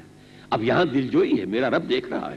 ایسی بات نہیں کہ مر گئے ہم, انہیں خبر نہ ہوئی, ہم نے تو ان کے لیے جو ہے یہ کچھ قربان کر دیا, انہیں پتہ ہی نہیں. نہیں, ایک ایک شے اس کے علم میں. اور پھر کہیں یہ ہوتا ہے انذار کے پوائنٹ آف ویو سے, اللہ دیکھ رہا ہے, تمہاری ہر حرکت ہماری نگاہ میں ہے. تمہارا کوئی عمل, کوئی فعل, یہاں تک کہ تمہاری زبان سے نکلنے والا کوئی لفظ ایسا نہیں ہے کہ جو ہمارے علم میں موجود نہ ہو. ان ربہ کان بہ بصیرا, اور یہ اس لیے کہ پورا حساب اس کا دیا جائے, پورا محاسبہ ہو, کسی کے ساتھ کوئی زیادتی نہ ہو, کمی بیشی نہ ہو. یہاں اس سورت کا ایک حصہ ختم ہوا. اب اس کے بعد دیکھیے بالکل ایک نئے جوش و خروش کے ساتھ, فلا اقسم بالشفق, تو نہیں, قسم کھاتا ہوں میں شفق کی, واللیل وما وسق, اور رات کی اور جو کچھ وہ اپنے اندر سمیٹ لیتی ہے, والقمر اذا اتسق, اور چاند کی جبکہ وہ تدریجاً بڑھ کر بھر جاتا ہے, پورا ہو جاتا ہے, 14ویں کا چاند بن جاتا ہے. لَتَرْكَبُنَّ طَبَقًا عَنْ طَبَقٍ, یقیناً تم چڑھو گے درجہ بدرجہ, ایک سطح کے بعد اگلی سطح, ایک لیول کے بعد اگلا لیول, ایک زینے کے بعد اگلا زینہ. ان آیات کو سمجھنے کے لیے جیسا کہ میں نے عرض کیا تھا, سورہ مدثر کی چند آیات کا میں حوالہ دینا چاہتا ہوں. اور ان دونوں مقامات کے حوالے سے جو بات مجھے عرض کرنی ہے اس وقت, اس کے بارے میں میں پہلے ہی یہ آپ کے سامنے بات رکھ دوں. یہ آپ کو کسی تفسیر میں نہیں ملے گی, اور نہ ہی میں اسے ٹیکنیکلی تفسیر کہتا ہوں. بسا اوقات ایسا ہوتا ہے کہ انسان کے ذہن میں ایک بجلی سی کون جاتی ہے, ایک خیال آتا ہے, اور وہ خیال جو ہے وہ کوئی استدلال پر, دلیل پر مبنی نہیں ہوتا, آدمی کے غور و فکر سے وہ جو ہے اس نتیجے تک نہیں پہنچا ہوتا, جس کو عام الفاظ میں ہم کہتے ہیں انٹیوشن. وجدانی طور پر, غیر ارادی طور پر کوئی بات جو ہے وہ ذہن میں آ گئی, اور اسی کو خالص دینی اصطلاح میں الہام کہتے ہیں. الہام, اللہ کی طرف سے کوئی بات دل میں ڈال دی جائے, الہام ہو, کشف ہو, رویا ہو, رویائے صادقہ ہو, سچے خواب, یہ سب جو ہیں ان کو کہا گیا نبوت کا جز ہیں. یہ نبوت میں سے کچھ باقی نہیں رہا. لم یبق من النبوت الا المبشرات. ہاں سچے خواب، بشارت دینے والے خواب، یہ نبوت کا 46واں حصہ یا 60واں حصہ اس کو شمار کیا گیا ہے. اور یہ سلسلہ بند نہیں ہوا ہے. اللہ کی طرف سے کوئی بات آ جاتی ہے، آتے ہیں غیب سے یہ مضامین خیال میں، غالب سریر خامہ نوائے سروش ہے، اچانک کوئی بات جو ہے ذہن میں آ جاتی ہے. تو سورہ مدثر اور سورہ انشقاق کی جو یہ ہم مضمون آیات ہیں ان کے حوالے سے جو بات میرے ذہن میں آئی اسے میں بعد میں عرض کروں گا آپ سے، لیکن پہلے وہ آیات ہم پڑھ لیں.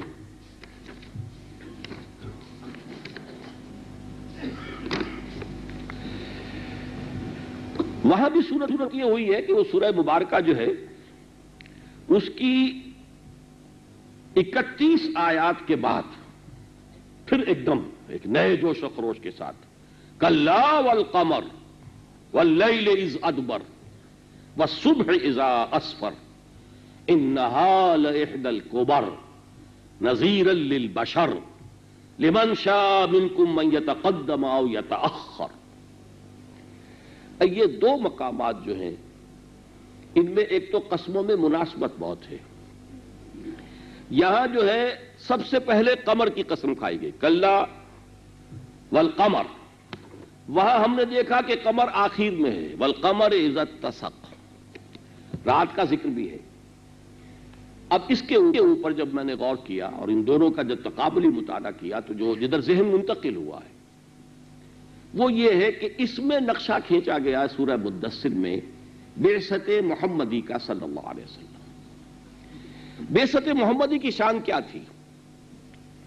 کلا والقمر، جیسے رات کو اگر چاند ہو تو ظاہر بات ہے دن کی سی روشنی تو نہیں ہوتی، کچھ چاندنی سی ہوتی ہے، کچھ روشنی ہوتی ہے، لیکن وہ دن والی روشنی تو نہیں ہوتی. بعین ہی یہ بات تھی کہ 600 برس نوع انسانی پر بیتے تھے کہ نہ کوئی نبی آیا تھا نہ کوئی رسول آیا تھا. اگرچہ حضرت عیسیٰ علیہ السلام کی تعلیمات ابھی بقایا تھیں اور حضور کے زمانے تک ہمیں معلوم ہے کہ ان کے صحیح ماننے والے اور صحیح متبعین اور صحیح پیروکار بھی موجود تھے. چنانچہ آپ نے وہ قصے سنے ہوں گے، ایک راہب نے عین بچپن میں حضور کو پہچان لیا تھا اور ابو طالب سے کہا تھا کہ اس کی ذرا حفاظت کرنا اس بچے کی، یہودیوں کی طرف سے اندیشہ ہے کہ اسے نقصان پہنچائیں گے. پھر آپ کو معلوم ہے حضرت سلمان فارسی رضی اللہ تعالیٰ عنہ کو بھی ایک راہب ہی نے راستہ بتایا تھا.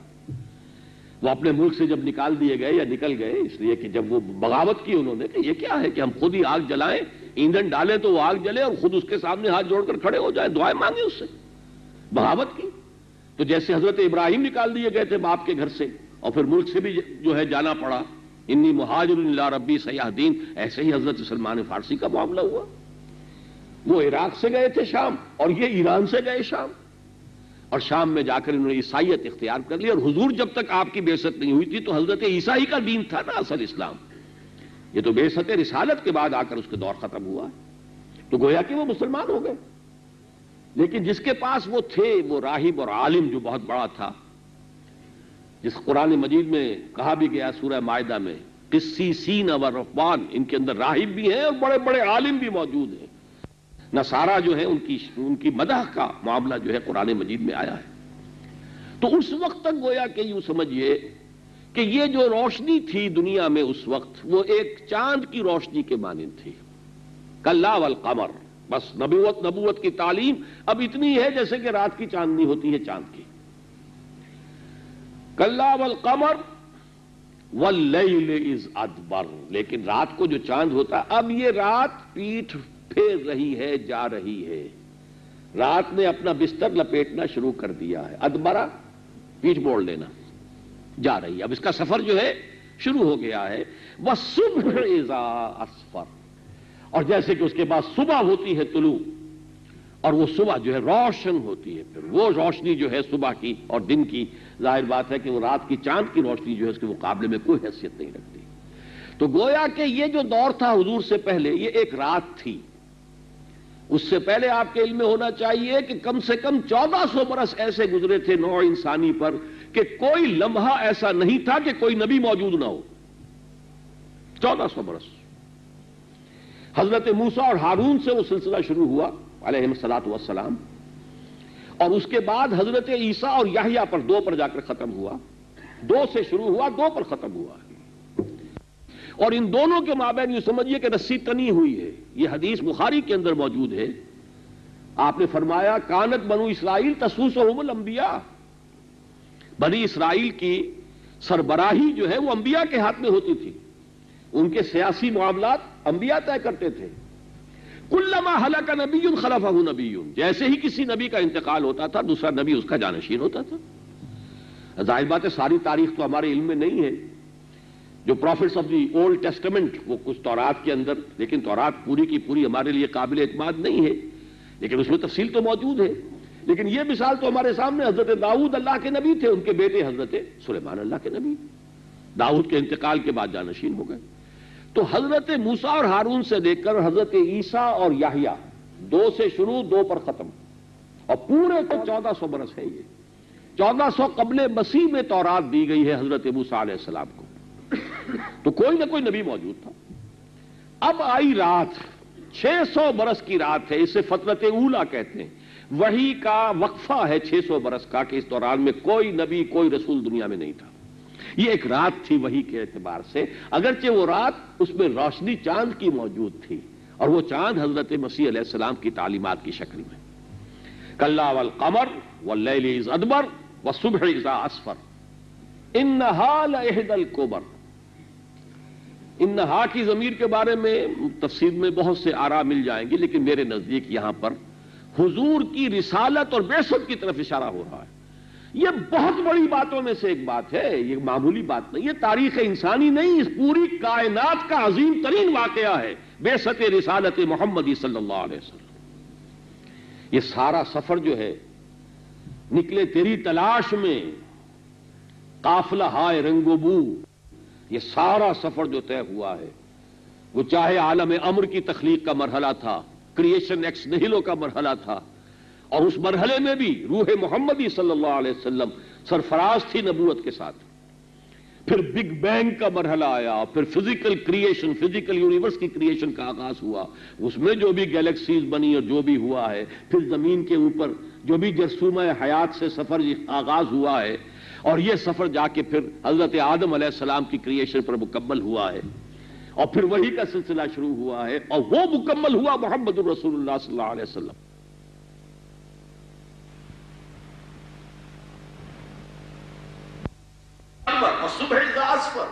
انہا لإحدی الکبر، بہت بڑی باتوں میں سے، نذیرا للبشر۔ مجھے کچھ تھوڑی سی حیرت ہے کہ ان آیات کے موجود ہوتے ہوئے اور سورہ مبارکہ کی شروع کی آیات کے سامنے پھر کیوں اس میں اشکال ہوا ہے کہ یہ ہا کی ضمیر کا مرجع کدھر ہے، جبکہ سورت شروع ہو رہی ہے یا ایھا المدثر قم فانذر وربک فکبر، وہی لفظ نذیر یہاں آ رہا ہے، انہا لإحدی الکبر نذیرا للبشر۔ یہ نذیر بن کر آئے ہیں پورے عالم بشریت کے لیے، وہی جو میں آپ کو سنا چکا ہوں، انی لرسول اللہ الیکم خاصۃ وإلی الناس کافۃ۔ آپ کسی ایک قوم کے لیے رسول بنا کر نہیں بھیجے گئے، کسی ایک ملک کے لیے رسول بنا کر نہیں بھیجے گئے، وما ارسلناک الا کافۃ للناس بشیرا ونذیرا، انہا لإحدی الکبر نذیرا للبشر لمن شاء منکم من یتقدم او یتأخر۔ اب جو بھی تم میں سے چاہے وہ آگے بڑھ جائے، جو چاہے پیچھے رہ جائے، یعنی یہ اب انسانوں کا معاملہ ہے، اپنی اپنی قسمت ہے، اپنا اپنا فیصلہ ہے، آگے بڑھے، گلے سے لگائے رسالت محمدی کو، تصدیق کرے، آپ کا دست و بازو بن جائے، آپ کا ساتھی بن جائے، آپ کا صحابی شمار ہو، یا یہ کہ پیچھے رہ جائے، محروم رہ جائے، بدبختی اور شقاوت جو ہے اسی کا مقدر بن جائے، اب یہ تمہارے ہاتھ میں ہے۔ لمن شاء منکم من یتقدم او یتأخر، جو بھی تم میں سے چاہے آگے بڑھنا یا پیچھے رہ جانا۔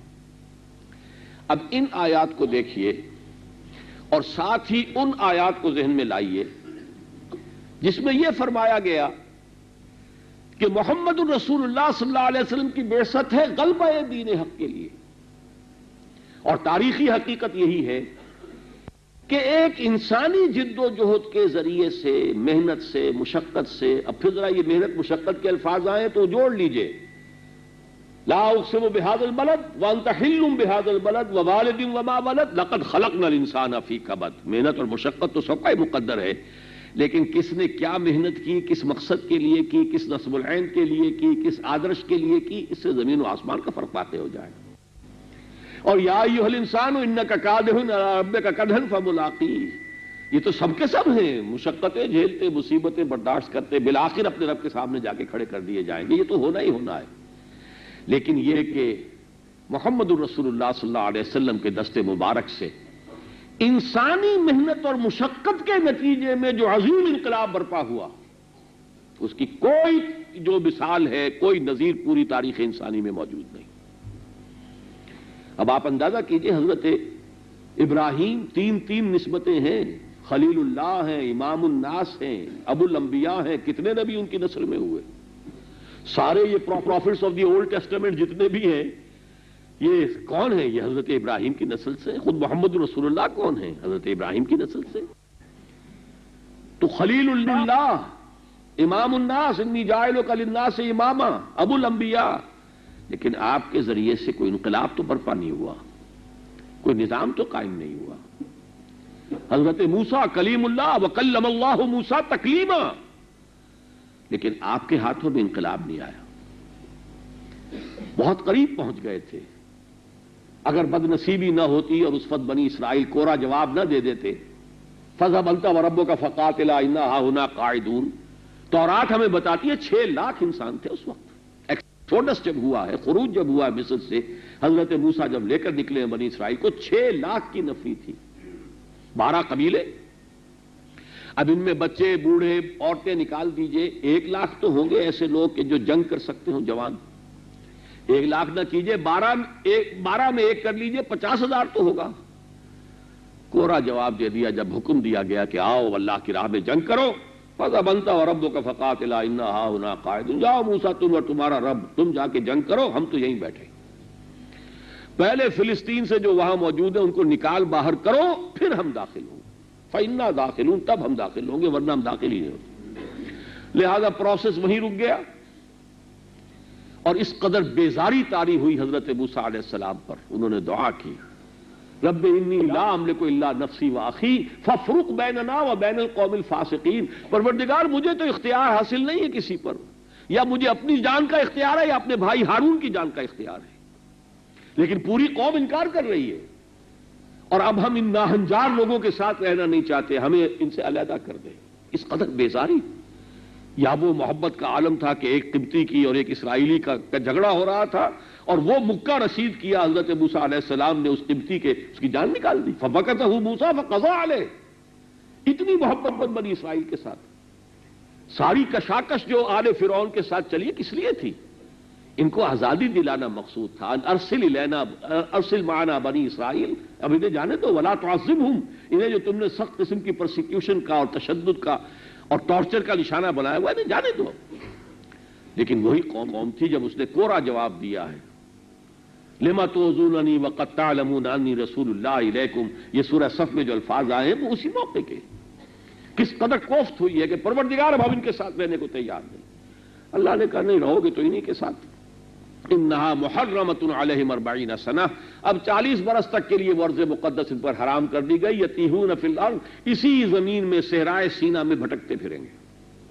لہذا حضرت موسیٰ کے زمانے میں آپ کے دست مبارک سے وہ کوئی نظام برپا نہیں ہو سکا۔ حضرت عیسیٰ کا معاملہ تو ہے ہی بہت مختصر، 3 سال آپ کی دعوت کے ہیں، اس کے بعد جب قوم تل گئی آپ کو کروسیفائی کرنے کے لیے، صلیب دینے کے لیے، اللہ نے انہیں اٹھا لیا، رفع اللہ الیہ۔ اس حوالے سے ان کے ذریعے سے کوئی انقلاب برپا ہونے کا سوال ہی نہیں۔ تو پوری تاریخ انبیاء اور رسل میں صرف محمد الرسول اللہ صلی اللہ علیہ وسلم کے ذریعے سے ہوا۔ اور دوسری بات یہ نوٹ کیجئے جو میں نے پہلے بھی آپ کو سنائی، کہ میں صرف تمہارے لیے رسول ہو کر نہیں آیا ہوں، انی لرسول اللہ الیکم خاصۃ والی الناس کافۃ۔ قرآن مجید میں 3 مرتبہ یہ آیت آئی، هو الذی ارسل رسولہ بالہدی ودین الحق لیظہرہ علی الدین کلہ، یہ الفاظ تو جو کہ تو 3 دفعہ ہیں، سورہ صف میں بھی، سورہ توبہ میں بھی، سورہ فتح میں بھی 5 دفعہ یہ مضمون آیا ہے کہ اے محمد ہم نے آپ کو بھیجا ہے پوری نوع انسانی کے لیے، مختلف اسلوب میں آیا ہے، انی لرسول اللہ الیکم جمیعا، لیکن یہ ہے کہ ایک جگہ جو واضح الفاظ آئے ہیں وما ارسلناک الا کافۃ للناس بشیرا ونذیرا، ہم نے نہیں بھیجا ہے آپ کو مگر تمام نوع انسانی کے لیے بشیر اور نذیر بنا کر۔ اب ان دونوں کو جوڑیے، مقصد بعثت محمدی غلبہ دین حق اور بعثت محمدی ہے پورے عالم انسانیت کے لیے، اس صغرا کبرا کو جوڑیں گے تو کیا نتیجہ برآمد ہوگا؟ حضور کی بعثت کا مقصد اس وقت تک مکمل نہیں ہے جب تک پورے عالم انسانیت پر دین حق غالب نہ آ جائے۔ اور کیسے ممکن ہے کہ یہ دنیا ختم ہو جائے بغیر بعثت محمدی کے مقصد کی تکمیل کے؟ یہ بالکل منطقی بات ہے جو میں آپ کے سامنے کر رہا ہوں۔ اسی کی خبر دی ہے محمد الرسول اللہ صلی اللہ علیہ وسلم۔ ایسا ہوگا، اور میں آپ کو اپنے دل کی بات بتاتا ہوں کہ میں کبھی نہ مانتا اگر یہ احادیث موجود نہ ہوتی اور یہ صغرا کبرا میں نے قرآن مجید سے اخذ نہ کر لیا ہوتا۔ میرا اصل فیصلہ جو ہے وہ قرآن مجید کے صغرا کبرا پر ہے کہ آپ کا مقصد بعثت غلبہ دین حق اور آپ کی بعثت پوری نوع انسانی کے لیے، جوڑ لیجئے، اس وقت مقصد مکمل ہوگا جبکہ کل عالم انسانیت پر دین حق غالب ہو جائے، ورنہ نامکمل ہے۔ علامہ اقبال نے جو جواب شکوہ میں شعر کہا تھا، وقت فرصت ہے کہاں، کام ابھی باقی ہے، نور توحید کا اتمام ابھی باقی ہے۔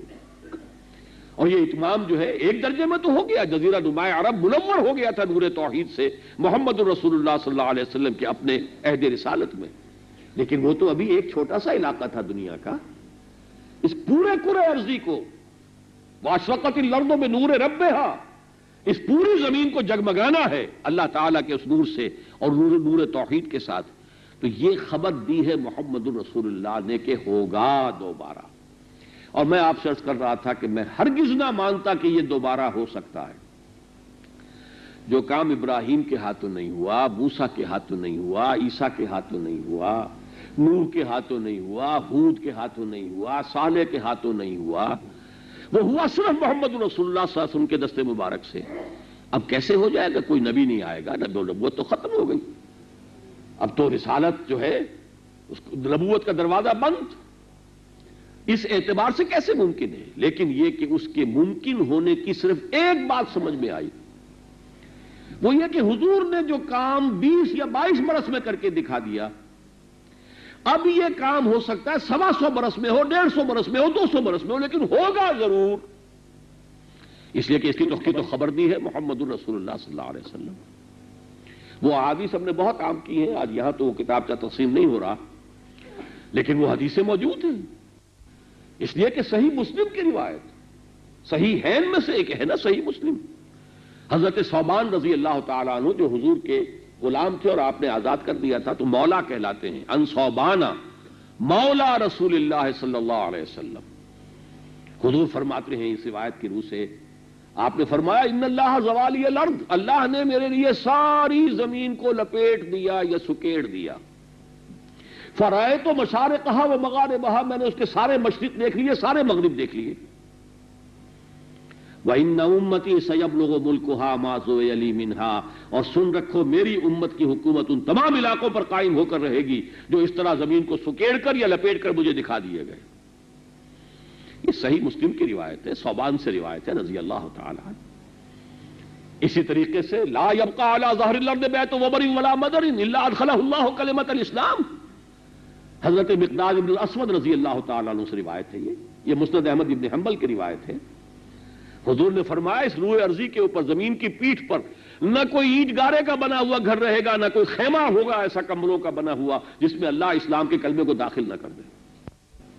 بعز عزیز و ذل ذلیل، یا تو کسی عزت والے کے اعزاز کے ساتھ اور یا کسی کمزور کے مغلوبیت کی بنا پر، اما یعزهم اللہ، یا تو اللہ انہیں اعزاز دے گا، ان کی عزت افزائی کرے گا، فَيَجْعَلُونَهُمْ مِنْ أَهْلِهَا، اور انہیں کلمہ اسلام جو ہے اس کے لوگوں میں سے شامل کر دے گا، وہ قبول کر لیں گے کلمہ اسلام کو، تو ان کے گھر میں اسلام جب داخل ہوگا تو ان کو بھی عزت ملے گی، جیسے کہ سورہ منافقون میں فرمایا وَلِلَّهِ الْعِزَّةُ وَلِرَسُولِهِ وَلِلْمُؤْمِنِينَ، عزت تو اللہ کے لیے، اس کے رسول کے لیے اور اہل ایمان کے لیے۔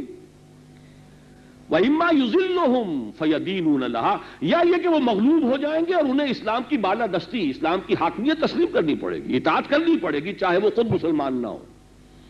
جیسے آپ کو معلوم ہے کہ جب دور صدیقی میں اور دور فاروقی میں رضی اللہ تعالی عنہما، اور پھر یہ کہ حضرت عثمان کے دور میں بھی بات آگے بڑھی، جو مسلمان فوجیں نکلی تھی وہ 3 باتیں کہتے تھے۔ پہلی بات یہ ایمان لے آؤ تو ہمارے برابر کے ہو گئے، بالکل برابر کے، ہمارے تمہارے حقوق میں کوئی فرق نہیں ہوگا، ہم یہ نہیں کہیں گے کہ ہم سینئر مسلمان ہیں تم جونیئر ہو تو تمہارے حقوق کم ہیں ہمارے، نہیں، ہمارے بھائی برابر کے۔ اگر یہ نہیں ہے تو اطاعت کرو، جزیہ دو اور اسلام کی بالادستی کو تسلیم کر لو، پھر چاہے یہودی رہو، نصرانی رہو، مجوسی رہو، جو رہو، کسی کو جبرن مسلمان نہیں بنایا جائے گا۔ لیکن اسلام کی بالادستی، دین حق کا غلبہ، یہ تو ہمارا فرض منصبی ہے، ہمارے رسول کو بھیجا گیا ہے دین حق کے غلبے کے لیے، اور ہم اس کے امتی ہیں۔ چنانچہ جو بات کہی تھی حضرت سعد بن ابی وقاص نے رضی اللہ تعالی عنہ، جب ایران کے سپہ سالار نے پوچھا یہ کیوں آپ ہم پر چڑھ دوڑے ہیں، کیوں آپ جنگ کر رہے ہیں، پہلے بھی آپ لوگ آیا کرتے تھے، ٹرائبل ریڈز ہوتی تھیں، لوٹ مار کر کے چلے جاتے تھے، اس دفعہ پیچھا ہی نہیں چھوڑ رہے ہمارا، آخر کیا ہوا مسئلہ؟ تب انہوں نے کہا انا قد ارسلنا، پہلے ہم خود آیا کرتے تھے، مار دھاڑ لوٹ مار کر یہ بھاگ گئے، اس مرتبہ ہمیں بھیجا گیا ہے، انا قد ارسلنا، اللہ نے بھیجا اپنے رسول کو، رسول نے بھیجا ہمیں، تو ہم تو مبعوث ہیں، اس وقت بھیجے گئے ہیں، انا قد ارسلنا، اور ہمارے 2 مشن ہیں، لنخرج الناس من ظلمات الجہالۃ الی نور الایمان ومن جور الملوک الی عدل الاسلام، کہ ہم لوگوں کو نکالیں گمراہیوں کے اندھیروں سے نکال کر ایمان کی روشنی میں لائیں، اور یہ کہ بادشاہوں کے ظلم و ستم کے پنجوں سے نجات دے کر عدل اسلام، اسلام کے عادلانہ نظام زندگی سے روشناس کرائیں، یہ ہمارا مشن ہے۔ اس حوالے سے کہا جاتا تھا یا ایمان لے آؤ ہمارے برابر کے ہوگے، یہ نہیں تو جزیہ دو، تابع ہو جاؤ، اور نہیں تو پھر تلوار فیصلہ کرے گی، آؤ میدان میں۔ یہ ہے وہ ذہن میں رکھیے، یہ اس دنیا کے خاتمے سے پہلے کل روئے ارضی پر اللہ کے دین کا غلبہ تقدیر مبرم ہے، ہو کر رہے گا، اس میں کسی شک و شبے کی گنجائش نہیں۔ لا يبقى على ظهر الارض بيت وبر ولا مدر الا ادخله الله كلمة الاسلام بعز عزيز وذل ذليل، چاہے عزت والے کے اعزاز کے ساتھ اور چاہے کمزور کی مغلوبیت کی وجہ سے ہو، لیکن ہر گھر میں اسلام تو داخل ہو جائے گا، چاہے گھر والا اسلام قبول کرے یا نہ کرے، اس گھر کو تو تابع ہونا ہے اسلامی ریاست کے، اسلامی قانون کی جو ہے اسے پابندی کرنی ہوگی۔ یہ جو دور اب دوبارہ ہوگا یہ کس طور سے ہوگا؟ در حقیقت اس کا نقشہ ہے جو سورۃ الانشقاق میں کھینچا گیا ہے، فلا اقسم بالشفق، تو نہیں، میں قسم کھاتا ہوں، یہ نہیں جو ہے یہ اس لیے ہوتا ہے کہ جو بھی مخاطب ہیں ان کے ذہنوں میں جو خیالات ہیں، جو وساوس ہیں، ان کی نفی، نہیں تم کیا سوچ رہے ہو، میں قسم کھاتا ہوں شفق کی، اور قسم کا جو اصل فائدہ ہوتا ہے گواہی، استشہاد، شہادت دینا۔ فلا اقسم بالشفق، تو نہیں میں قسم کھاتا ہوں شفق کی۔ اب شفق کیا ہوتی ہے؟ دیکھیے وہاں کیا تھا، صبح واللیل اذ ادبر والصبح اذا اسفر، وہ صبح جو طلوع ہوئی تھی محمد رسول اللہ صلی اللہ علیہ وسلم کی بعثت سے اور رسالت سے، اب جو دور گزرا ہے وہ تعلیمات اب نسیم منسیہ ہو چکی ہیں، موجود ہیں، جیسے شفق جو ہے یہ آخری شے ہے، سورج کے کچھ اثرات ہیں، سورج غروب ہو چکا ہے لیکن کچھ اس کے اثرات ہیں کہ جو شفق کی شکل میں ظاہر ہو رہے ہیں، دن گزر چکا، دن بیت چکا، اب یہ صرف سرخی ہے جو نظر آ رہی ہے افق پر۔ بالکل یہی معاملہ ہے جو محمد الرسول اللہ کی اس حدیث میں سامنے آیا ہے، یوشک ان یاتی علی الناس زمان، مشکات شریف میں یہ روایت موجود ہے، اندیشہ ہے کہ لوگوں پر ایک زمانہ وہ بھی آ جائے گا، ذرا غور کیجئے اور سنیے، یوشک ان یاتی علی الناس زمان لا یبقى من الاسلام الا اسمه ولا يبقى من القرآن الا رسمه، کہ اسلام میں سے سوائے اس کے نام کے کچھ نہیں بچے گا۔ کہاں ہے اسلام؟ دکھائیے دنیا میں کہیں کوئی ایک ملک جس کو کہ ہم جس کی طرف اشارہ کر سکیں وہ جاؤ بھائی دیکھ لو وہاں اسلام ہے۔ ٹھیک ہے، نماز ہے، روزہ ہے، یہ سب ہے، لیکن وہ اسلام، وہ دین، وہ نظام، وہ کہاں ہے؟ وہ نظام حق، وہ نظام عدل و قسط، وہ کہاں ہے؟ وہ نظام ربوبیت، وہ نظام کفالت عامہ، وہ کہاں ہے؟ لا یبقى من الاسلام الا اسمہ، نام بچ جائے گا اور کچھ نہیں ہوگا۔ ولا یبقى من القرآن الا رسمہ، قرآن میں سے بھی اس کے صرف حروف رہ جائیں گے، رسم الخط رہ جائے گا۔ یہ بھی اللہ کا بڑا فضل ہے کہ وہ محفوظ ہے، رسم الخط محفوظ ہے، اور یہ بھی اس لیے کہ اللہ تعالیٰ نے اس کا خصوصی ذمہ لے لیا تھا، انا نحن نزلنا الذکر وانا لہ لحافظون، ورنہ جتنی شرارتیں کی تھی سابقہ امت نے ہم ان سے کم نہیں تھے، قرآن کے متن کو بھی ہم بگاڑ دیتے، خود بدلتے نہیں قرآن کو بدل دیتے ہیں، ہوئے کس درجہ فقیہان حرم بے توفیق، یہ ہو جاتا ہمارے ساتھ بھی۔ اس کی تفسیروں میں تحریفیں کی گئی ہیں، اس کے ترجمے میں تحریفیں کی گئی ہیں، تو کیا ہم متن میں تحریف نہ کر دیتے اگر اللہ تعالیٰ کا ہاتھ نہ اس کی جگہ حفاظت کر رہا ہوتا؟ انا نحن نزلنا الذکر وانا لہ لحافظون۔ تو اب یہ قرآن ہے وہ شفق کے مانند ہے، اور اس حدیث کو مکمل کر دوں، لا یبقى من الاسلام الا اسمہ ولا یبقى من القرآن الا رسمہ، مساجدہم عامرۃ، ان کی مسجدیں آباد تو بہت ہوں گی اور بڑی شاندار ہوں گی جیسے کہ آج کل کی مسجدیں بنتی ہیں، وہی خراب من الہدی، لیکن وہ ہدایت سے خالی ہوں گی، بھیڑ ہوگی، ایک رسم ہے، رہ گئی رسم ازاں روح بلالی نہ رہی، فلسفہ رہ گیا تلقین غزالی نہ رہی۔ آخری بات شدید ترین، وعلماؤہم شر الناس تحت عظیم السماء، ان کے علماء آسمان کی چھت کے نیچے کے بدترین انسان ہوں گے۔ من عندہم تخرج الفتنہ وفیہم تعود، ان کے پاس سے ہی فتنہ برآمد ہوگا، انہی میں گھس جائے گا۔ یعنی علماء یا نام نہاد علماء کا کام فتنے پیدا کرنا رہ جائے گا اور کچھ نہیں۔ مسلمانوں کو لڑاؤ، وہ مسائل جو ہیں چھیڑو، ان کی کوئی حیثیت نہیں، کوئی حقیقت نہیں، مختلف تعبیرات ممکن ہیں لیکن ان کو اصل مسئلہ بنا کر اور انہی کو مہمات مسائل قرار دے کر جو تفرقہ ہے اور جو بھی تشتت ہے، انتشار ہے، اور جس طریقے سے کہ لوگ منقسم ہو گئے ہیں، اس کو ذہن میں رکھیے۔ یہ ہے وہ جس کو کہا گیا واللیل وما وسق، یہ رات جو آئی ہے، اور رات کی قسم ہے جبکہ وہ اپنے اندر سمیٹ لیتی ہے۔ اس میں بھی مفسرین کے اقوال ہیں، حیوانات ہیں وہ بھی اپنے اپنے استھان پر پہنچ گئے، پرندے ہیں گھونسلوں میں پہنچ گئے، انسان بھی گھروں میں پہنچ گئے، ایک تاریکی کا پردہ جیسے ہی چھایا خاموشی اور سکون آ گیا۔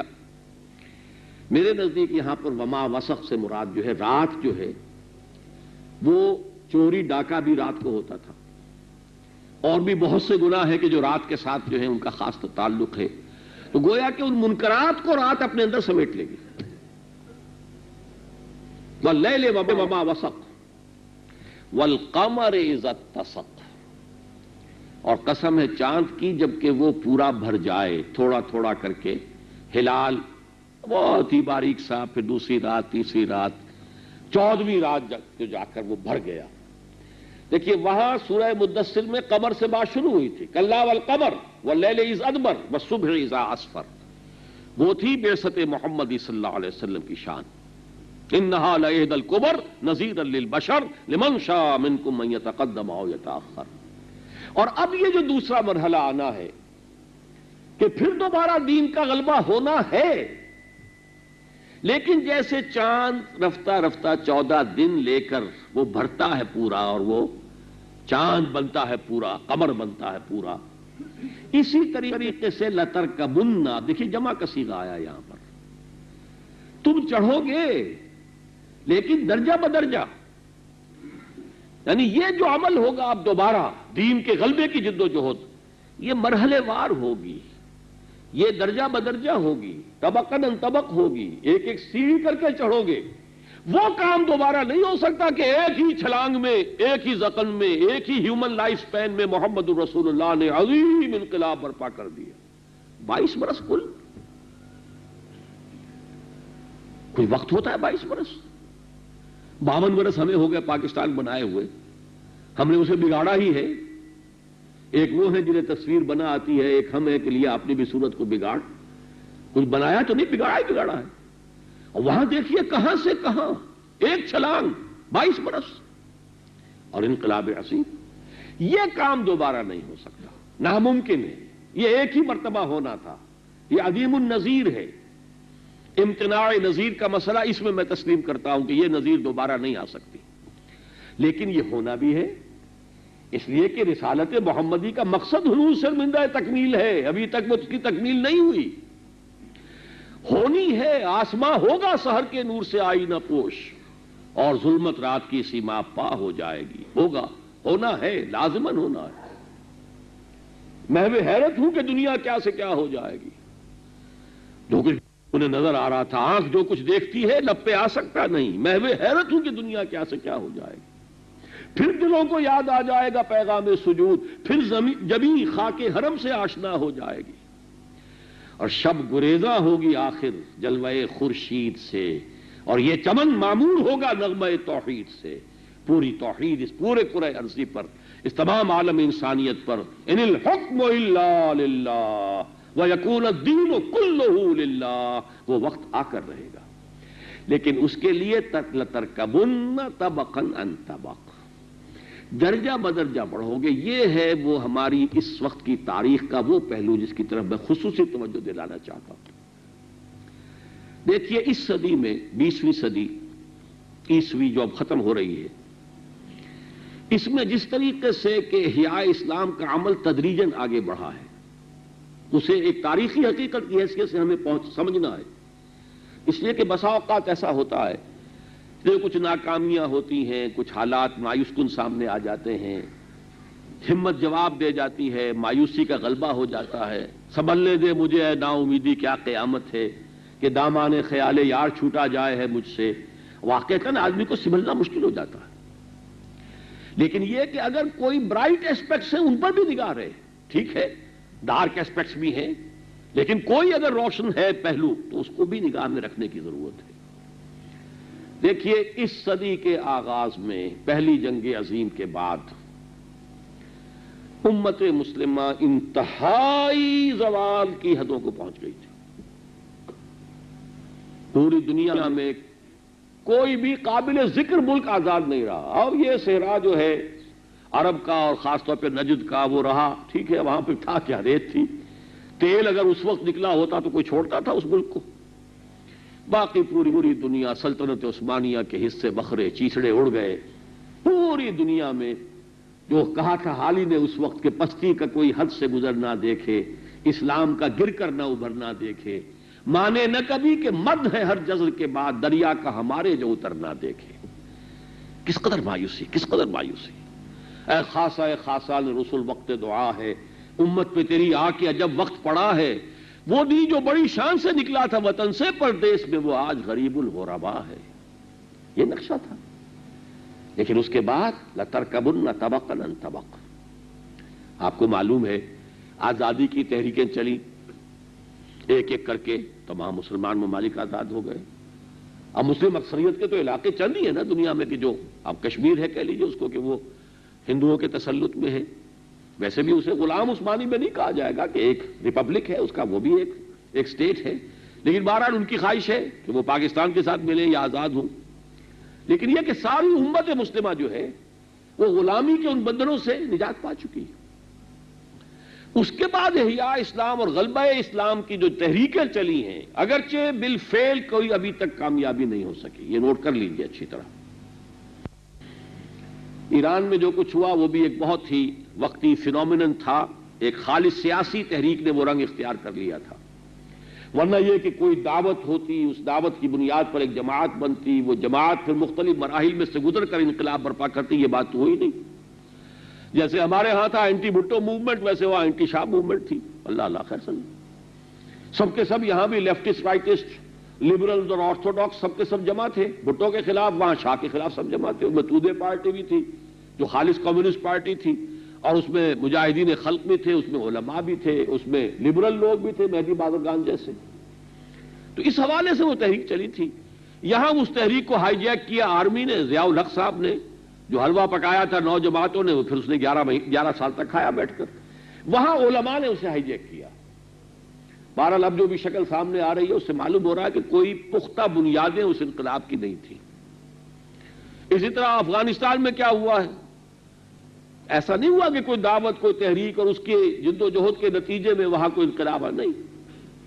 وہ تو یہ کمیونسٹ ریولوشن آیا، اس کا ایک ری ایکشن ہوا. پھر جب روسی فوج داخل ہو گئی، اب یہ چونکہ ہمارے جو ٹریڈیشنل علماء ہیں ان کے نزدیک بھی اب جہاد فرض ہو گیا تھا. کوئی مسلمان ملک اگر اس کی آزادی کے اوپر کوئی حملہ کرے، کوئی کافر اور کوئی غیر مسلم ملک، تو جہاد فرض عین ہے. لہذا وہ ایک جو ہے اسپونٹینیس ری ایکشن ہوا ہے، اور اس کا چونکہ مدد حاصل تھی ایک جو بہرحال اب تو سول سپریم پاور ہے، اس وقت بھی one of the super powers تو تھی وہ امریکہ، انہیں سپورٹ کیا، کامیابی ہو گئی. لیکن بعد میں جو ان کی اپنی ہوئی ہے خانہ جنگی، اس کے نتیجے میں اب یہ طالبان جو ہے ابھر کر سامنے آئے ہیں، تو ان سے خیر کی توقع ہے. لیکن یہ کہ اصل میں ان دعوتوں کے ذریعے، ان تحریکوں کے ذریعے سے کہیں بھی ابھی انقلاب برپا نہیں ہوا. لیکن اس سے مایوس ہونے کی ضرورت نہیں ہے. لَتَرْكَبُنَّ طَبَقًا عَنْ طَبَقٍ. بہرحال اس وقت دنیا میں غلغلہ موجود ہے. اگر یہ نہ ہو تو آپ سوچئے، جب کھل کر کہا جا رہا ہے کہ ہمارا اب سب سے بڑا دشمن جو ہے اسلامک فنڈامنٹلزم ہے، کیوں کہا جا رہا ہے؟ اگر کوئی جان ہے ہی نہیں، کہیں کوئی جو ہے کوئی امکان ہے ہی نہیں، تو انہیں اتنے ڈرنے کی کیا ضرورت تھی؟ نیٹو جو ہے ظاہر بات ہے کہ اس کو بنایا گیا تھا روس کے خلاف کمیونزم کا راستہ روکنے کے لیے. دوبارہ اسے اثر نو 50 سالہ اس کی جو ہے جشن منا کر اثر نو سے مضبوط کیا گیا، اور بتا دیا گیا کہ یہ اس لیے ہے کہ ہمیں اب مسلم فنڈامنٹلزم کا مقابلہ کرنا. یہ جو ہے آخر کیوں ہے؟ کچھ تو ہے. اس حوالے سے یہ جذبہ موجود ہے، اور اس کے لیے لوگ جانے دے رہے ہیں. جس طریقے سے جانے دے رہے ہیں وہ آپ کے سامنے ہے. پھانسیوں کے تختوں پر جھول رہے ہیں، وہ اسکواڈز کے سامنے کھڑے ہوتے ہیں اور وہ گولیاں کھاتے ہیں، سب کچھ کر رہے ہیں. تو یہ ہے، عمل جائے گا.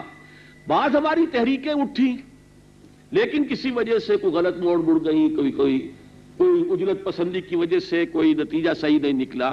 اس کا یہ مطلب نہ سمجھیے کہ ان کے کوئی اثرات ہی نہیں ہیں. کوئی بھی ان کے باقیات جو ہے حسنات وہ سرے سے موجود نہیں رہے. لَتَرْكَبُنَّ طَبَقًا عَنْ طَبَقٍ. اس کو یوں سمجھیے کہ جیسے آپ نے دیکھا کہ اولمپک ٹارچ لے کر ایک کھلاڑی دوڑتا ہے، وہ پہنچا اور اس نے اگلے کو پکڑا دیا. ٹارچ وہی ہے، لیکن اسے لے کر اب اگلا کھلاڑی دوڑ رہا ہے. کچھ دور کے بعد اس نے کسی اور کو دے دیا ہے. ٹارچ وہی ہے. یا شیر شاہ سوری نے نظام بنایا تھا ڈاک کا، ڈھاکے سے لے کے پشاور تک ہر 30 میل کے فاصلے پر تازہ دم گھوڑا بھی موجود ہے، سوار بھی موجود ہے. ڈاک کا تھیلا وہی ہے، لیکن اب گھوڑا بھی بدل گیا، سوار بھی بدل گیا. اسی طرح یہ غلبہ اسلام کی جد و جہد چل رہی ہے درجہ بدرجہ. میرے نزدیک 14ویں صدی عیسوی میں اس کا آغاز کرنے والا فکری اعتبار سے علامہ اقبال ہے، جس نے یہ بات سامنے کہی کہ اسلام مذہب نہیں، دین ہے. سیاست اس کے تابع ہے. جدا ہو دی سیاست سے تو رہ جاتی ہے چنگیزی. ہوئی دین و دنیا میں جس دن جدائی، حوث کی امیری حوث کی وزیری. یہ جو نعرہ لگایا ہے، اور حاکمیت اللہ کی سروری زیبا فقط اس ذات بے ہمتا کو ہے، اور یہ وطنیت وغیرہ نہیں تو اس سے کام دنیا کی امامت کا. تو فکری انداز میں، جذبے کے انداز میں بر عظیم پاک و ہند میں اس کا آغاز، نقطہ جو ہے، نقطہ آغاز وہ علامہ اقبال ہے. پھر پہلی کوشش کی مولانا ابوالکلام آزاد نے، حزب اللہ بنائی بیعت کی بنیاد پر. حزب اللہ سن 1913 میں اللہ کے دین، حکومت الہیہ کے قیام کے لیے جد و جہد. لیکن اس وقت تک چونکہ وہ کسی خاص مکتب فکر کے علماء میں سے نہیں تھے، لہذا انہیں علماء نے بحیثیت مجموعی قبول نہیں کیا. حالانکہ ایک بڑی عظیم شخصیت جو ہے ان کی پشت پناہ تھی شیخ الہند مولانا محمود حسن.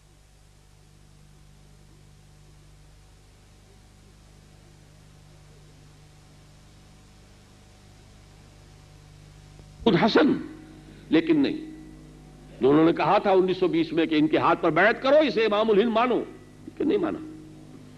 بہرحال انہوں نے پھر وہ بساط لپیٹی، حزب اللہ ختم، پھر وہ کانگریس میں گئے، جو بھی کیا انہوں نے، اس سے مجھے کوئی بحث نہیں ہے۔ پھر مولانا مودودی آئے، انہوں نے ذرا ہمت کا بھی اور بڑی جد و جہد کا اور محنت کا اور بڑی پابندی کے ساتھ اور تسلسل کے ساتھ کام کرنے کا مظاہرہ کیا۔ علماء کی مخالفت ہوئی، لیکن اب ایک تو ویسے بھی علماء کا وہ ہولڈ نہیں رہا تھا۔ ظاہر بات ہے جب مسلم لیگ کی تحریک اٹھ کھڑی ہوئی اور پاکستان کی تحریک چل پڑی تو اب تو اس کی قیادت تو علماء کے ہاتھ میں نہیں تھی، اس کی قیادت تو قائد اعظم یا لیاقت علی خان یا اور جو بھی لوگ تھے ان کے ہاتھ میں تھی۔ بہرحال وہ جہاں تک میری ذاتی رائے، اس سے کوئی اختلاف بھی کر سکتا ہے، میری رائے میں پاکستان میں انتخابات کی دلدل میں پھنس کر اس تحریک نے بھی اپنا مستقبل خراب کر لیا، لیکن وہ کام جاری ہے۔ لَتَرْكَبُنَّ طَبَقًا عَنْ طَبَقٍ، وہ فکر پھیل رہا ہے، وہ سوچ جو ہے دین کے بارے میں وہ عام ہو رہی ہے۔ اب یہ بات سب کو معلوم ہے کہ ہمارا دین جو ہے دین ہے، مذہب نہیں ہے، یہ صرف نماز روزے کا دین نہیں ہے، بلکہ یہ تو پوری انسانی زندگی کا نظام ہے، اور اس میں پورے انسانی زندگی کے نظام پر اللہ کی حاکمیت جب تک نہیں ہوتی اس وقت در حقیقت وہ طاغوت ہے، پھر غیر اللہ کی حاکمیت طاغوت ہے۔ اب اس میں ایک بات سمجھ لینے کی، یہ میری ایک چھوٹی سی کتاب کی شکل میں بھی ہے، یہ 20ویں صدی عیسوی میں بر عظیم پاک و ہند میں اسلام کے انقلابی فکر کی تجدید و تعمیل، اس میں کیا کوششیں ہوئی، اسی کوشش میں ہم لگے ہوئے اللہ کے فضل و کرم سے، لیکن ہم نے انہی سے اخذ فیض کیا ہے نا، وہیں سے اکتساب کیا ہے نا۔ چراغ سے چراغ جلتا ہے، شمع سے شمع جلتی ہے، وہ قافلہ آگے بڑھ رہا ہے، اور انشاءاللہ تعالی جہاں تک میرا ایک اندازہ ہے، میں یقین سے تو نہیں کہہ سکتا، اگلی نسل میں اس کو اپنی منزل پر پہنچنا ہے۔ وہ شواہد اب سامنے آ رہے ہیں جس کی خبریں دی ہے محمد رسول اللہ صلی اللہ علیہ وسلم نے، جو بھی علامات قیامت، اشراط الساعہ اور کتاب الملاحم، ان میں جو کتاب الفتن، حدیث کی ان کتابوں کے اندر، ان ابواب کے اندر جو حدیثیں دی گئی ہیں، وہ سٹیج سیٹ ہو رہا ہے دنیا کے اندر کہ وہ بڑا دور آنے والا ہے۔ اس میں اگرچہ ابتدا میں مسلمانوں کو بہت زک اٹھانی پڑے گی، بہت تکلیفیں ہوں گی، میں اس تفصیل میں اس وقت نہیں جا سکتا، اس پر بھی میری ایک کتاب موجود ہے، سابقہ اور موجودہ مسلمان امتوں کا ماضی حال اور مستقبل۔ آخری مقابلہ ہونا ہے یہودیوں کا اور مسلمانوں کا، اور یہودیوں کو لیڈ کر رہا ہوگا دجال، اور مسلمانوں کی قیادت ہوگی حضرت مہدی اور حضرت عیسیٰ، ان دونوں کے ہاتھ میں۔ لیکن ان کے لیے، ان کی مدد کے لیے لشکر مشرق سے آئیں گے، اس کی خبر دی ہے محمد رسول اللہ صلی اللہ علیہ وسلم نے۔ یخرج ناس من المشرق یؤتون للمہدی یعنی سلطان ہی، مشرق کی طرف سے فوجیں آئیں گی کہ جو مہدی کی حکومت قائم کریں گی عرب کے اندر۔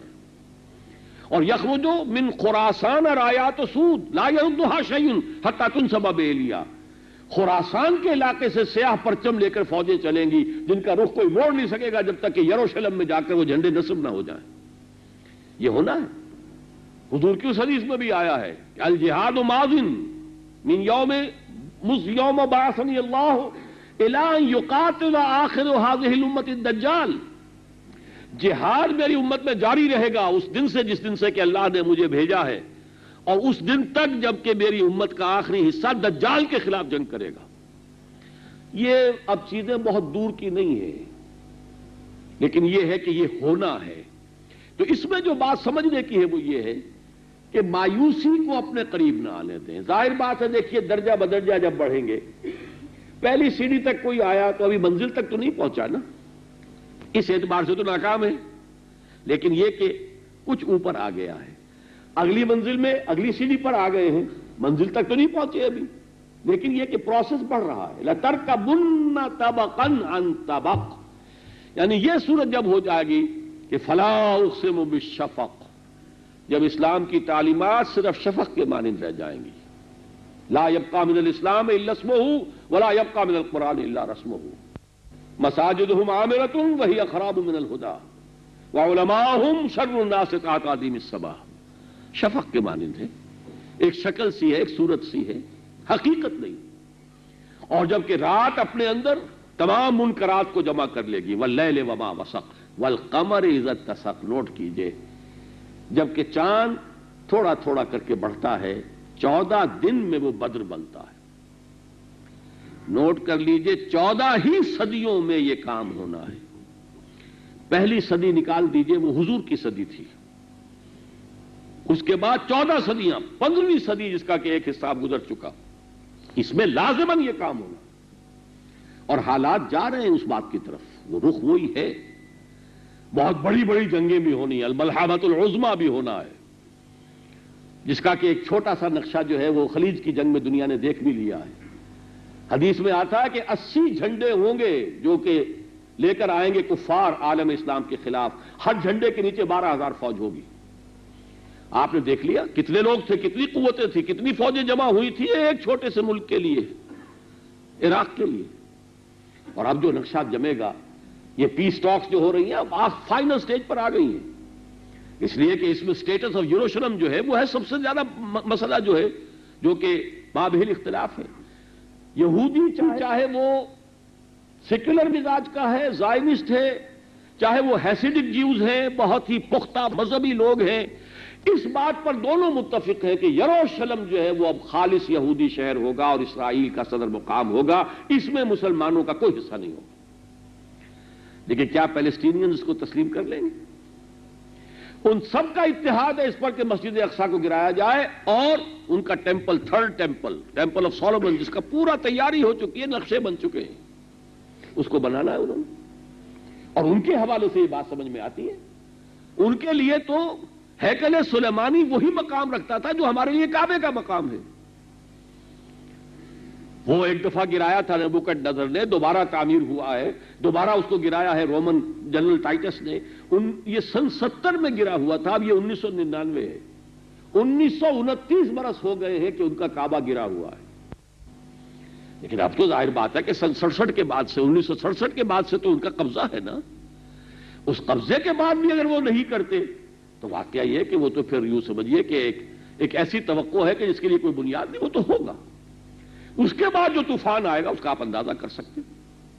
لیکن یہ کہ ساری اونچ نیچ کے بعد پھر بالآخر وہ دن آئے گا کہ اس کل کرۂ ارضی پر اللہ کا دین غالب آئے گا. لیکن اس میں تدریج ہوگی، اور تدریج میں ظاہر بات ہے کہ آدمی کو دل نہیں چھوڑنا چاہیے، بد دل نہیں ہونا چاہیے، مایوس نہیں ہونا چاہیے.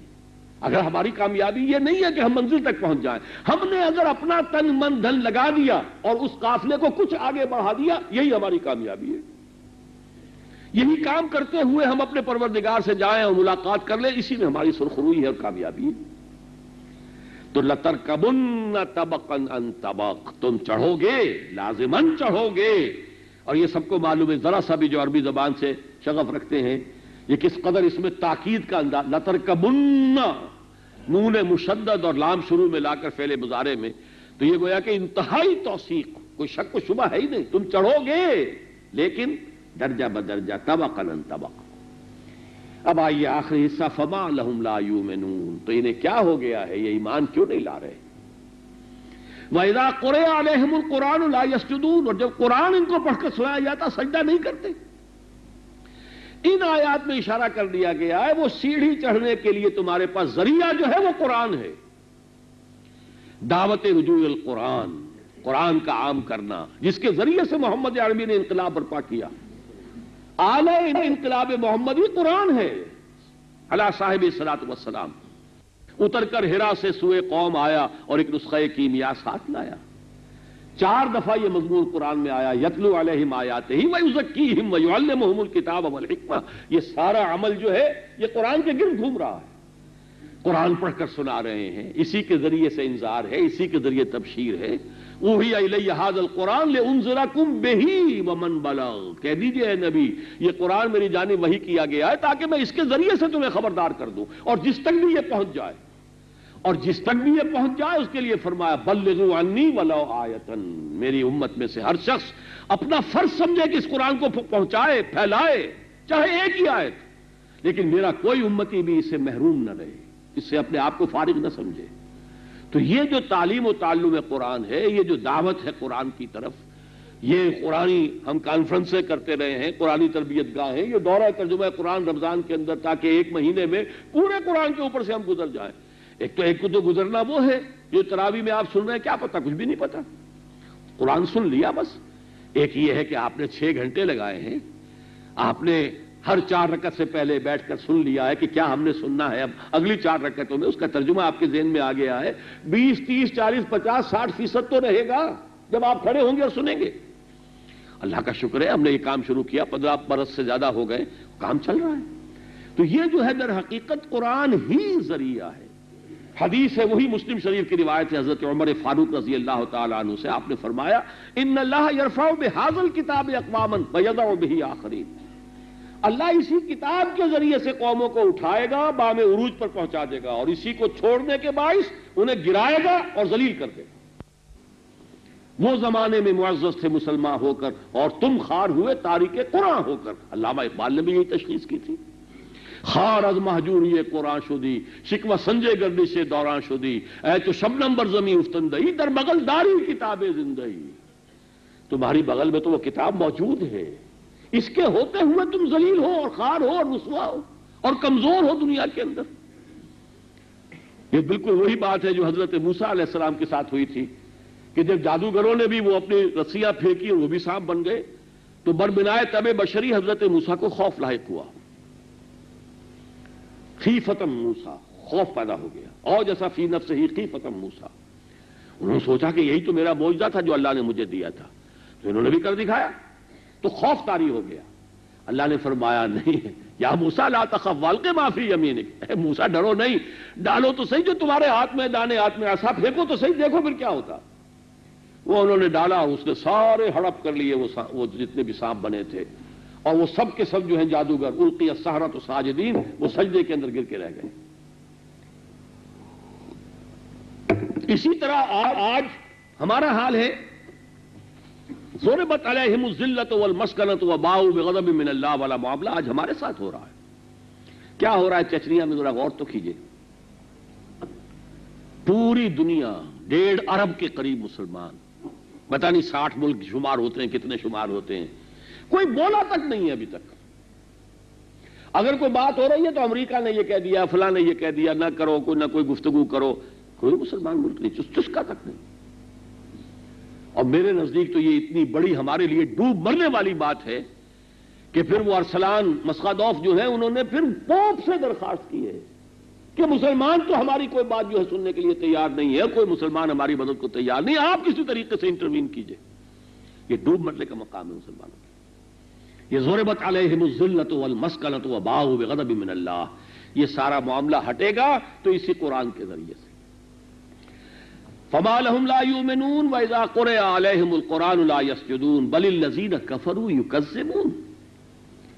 بلکہ ان کافروں کا حال تو یہ تکذیب کر رہے ہیں، جھٹلا رہے ہیں، نہیں مانتے کہ یہ اللہ کا کلام ہے. اب اس میں آپ کہیں یہ نہ سمجھیں کہ اس کا ہم سے کوئی تعلق نہیں اس آیت کا. ہم تو نہیں تکذیب کرتے، ہم تو مانتے ہیں قرآن اللہ کی کتاب ہے، لیکن یہ مغالطہ ہے. ایک تکذیب ہوتی ہے بالقول، ایک تکذیب ہوتی ہے بالعمل. تکذیب عملی ہم کر رہے ہیں، وہ تکذیب عملی جس کا کہ ذکر ہے سورہ جمعہ کی 5ویں آیت میں. مثل الذین حملوا التوراۃ ثم لم يحملوها كمثل الحمار يحمل اسفارا بئس مثل القوم الذین كذبوا بآیات اللہ واللہ لا يهدی القوم الظالمین. اب ظاہر بات ہے کہ یہودیوں نے تورات کو جھٹلایا تو کبھی نہیں، لیکن جب عمل نہیں کر رہے، اسے اپنا رہنما نہیں بنا رہے، اس کا نظام قائم نہیں کر رہے. قل یا اہل الکتاب لستم علی شیء حتی تقیموا التوراۃ والانجیل وما انزل الیکم من ربکم. کہہ دیجئے ان سے اے نبی، اے تورات والو، اے کتاب والو، تمہاری کوئی حیثیت نہیں ہے کہ ہم سے دعائیں کرو یا ہم سے مخاطب ہو جب تک کہ تم تورات کو اور انجیل کو، جو کچھ تمہارے رب کی طرف سے تم پر نازل کیا گیا، اسے قائم نہیں کرتے. اگر ہم قائم نہیں کرتے تو ہم جھٹلا رہے ہیں، عملاً جھٹلا رہے ہیں. کہاں ہے قرآن کے احکام؟ کہاں ہے قرآن کا نظام؟ وہ سود جس پر اللہ اور اس کے رسول کی طرف سے اعلان جنگ ہے، وہ تو ہماری معیشت کے اندر تانے بانے کی طریقے سے کوئی شخص نہیں ہے جو اس سود سے پاک ہو. غبار یا اس کا دخان تو ہم میں سے ہر ایک کے اندر جا رہا ہے. براہ راست اگر ملوث نہیں بھی ہے کسی سودی ٹرانزیکشن کے اندر، تب بھی وہ دخان تو جا رہا ہے. تو فرمایا بل الذین کفروا یکذبون واللہ اعلم بما یوعون. اب اگر قرآن کی تکذیب کر رہے ہیں، قرآن کی طرف متوجہ نہیں ہو رہے، قرآن کو نہ پڑھتے ہیں نہ سمجھتے ہیں، نہ قرآن کے دیے ہوئے مشن کے لیے اپنی زندگیاں وقف کرنے کو تیار ہیں۔ ان صلاتی و نسکی و محیایا و مماتی للہ رب العالمین۔ تو کچھ جمع کر رہے ہیں نا، کچھ سامان جمع کر لیا، کوئی پیسے جمع کر لیے، کوئی جائیداد بڑھا لی، یہی ہے نا یوعون جو بھر رہے ہیں۔ یہ اللہ کو خوب معلوم ہے، واللہ اعلم بما یوعون۔ یہ سمجھ رہے ہیں کہ ہم نے دولت اکٹھی کر لی، یہی دولت ہے جو تپا کر، جس سے ان کی پیشانیاں اور ان کی پیٹھیں اور ان کی پسلیاں جو ہے داغی جائیں گی، یہی تو دولت ہوگی۔ فَاللَّهُ أَعْلَمُ بِمَا يُوعُونَ، جو یہ جمع کر رہے ہیں، کھتے بھر رہے ہیں، اللہ کو معلوم ہے، انہیں نظر آ رہا ہے یہ دولت ہے، حقیقت میں یہی سانپ بچھو بنیں گے۔ فَبَشِّرْهُم بِعَذَابٍ أَلِيمٍ، تو اے نبی آپ ان کو بشارت دیجئے، یہ طنز کا انداز ہے، بشارت دے دیجئے دردناک عذاب کی، المناک تکلیف دہ عذاب کی بشارت دے دیجئے۔ إِلَّا الَّذِينَ آمَنُوا، یہ ہے میرے اور آپ کے لیے سائی آف ریلیف کا مقام، ہاں سوائے ان کے جو ایمان لائے اور جنہوں نے نیک عمل کیے۔ یہاں البتہ تھوڑی سی وضاحت، نیک عمل کی ہمارے ذہنوں میں ایک تصویر آتی ہے، کچھ عبادات ہے، کچھ وضاقتہ ہے، کچھ لباس ہے، شکل و صورت ہے، ٹھیک ہے یہ ساری چیزیں بھی دین میں ہیں، ہم سنت سے جتنا قریب سے قریب تر ہوں گے بہتر ہے، لیکن عمل صالح اور خاص طور پر ان مکی صورتوں میں اس سے کیا مراد ہے؟ جب یہ مکی صورتیں جو ہم پڑھ رہے ہیں ان میں تو ابھی نہ سود حرام تھا، نہ جوا حرام تھا، ابھی نماز بھی نہیں آئی تھی، روزہ بھی نہیں آیا تھا، تو عمل صالح سے کیا مراد تھا؟ دعوت حق کو قبول کرنا اور پھر اس پر جم جانا اور داعی بن کر کھڑے ہو جانا اور جو تکلیف آئے اسے جھیلنا، یہ عمل صالح تھا۔ 12 برس میں کیا ہو رہا تھا مکے میں؟ حضور کی دعوت ہے اور جو حضور پر ایمان لے آیا وہ بھی داعی بن گیا۔ حضرت ابوبکر صدیق ایمان لائے اور فوراً داعی بن گئے۔ عشرہ مبشرہ جو چوٹی کے 10 صحابہ ہیں ان میں سے 6 وہ ہیں جو حضرت ابوبکر کی تبلیغ پر ایمان لائے۔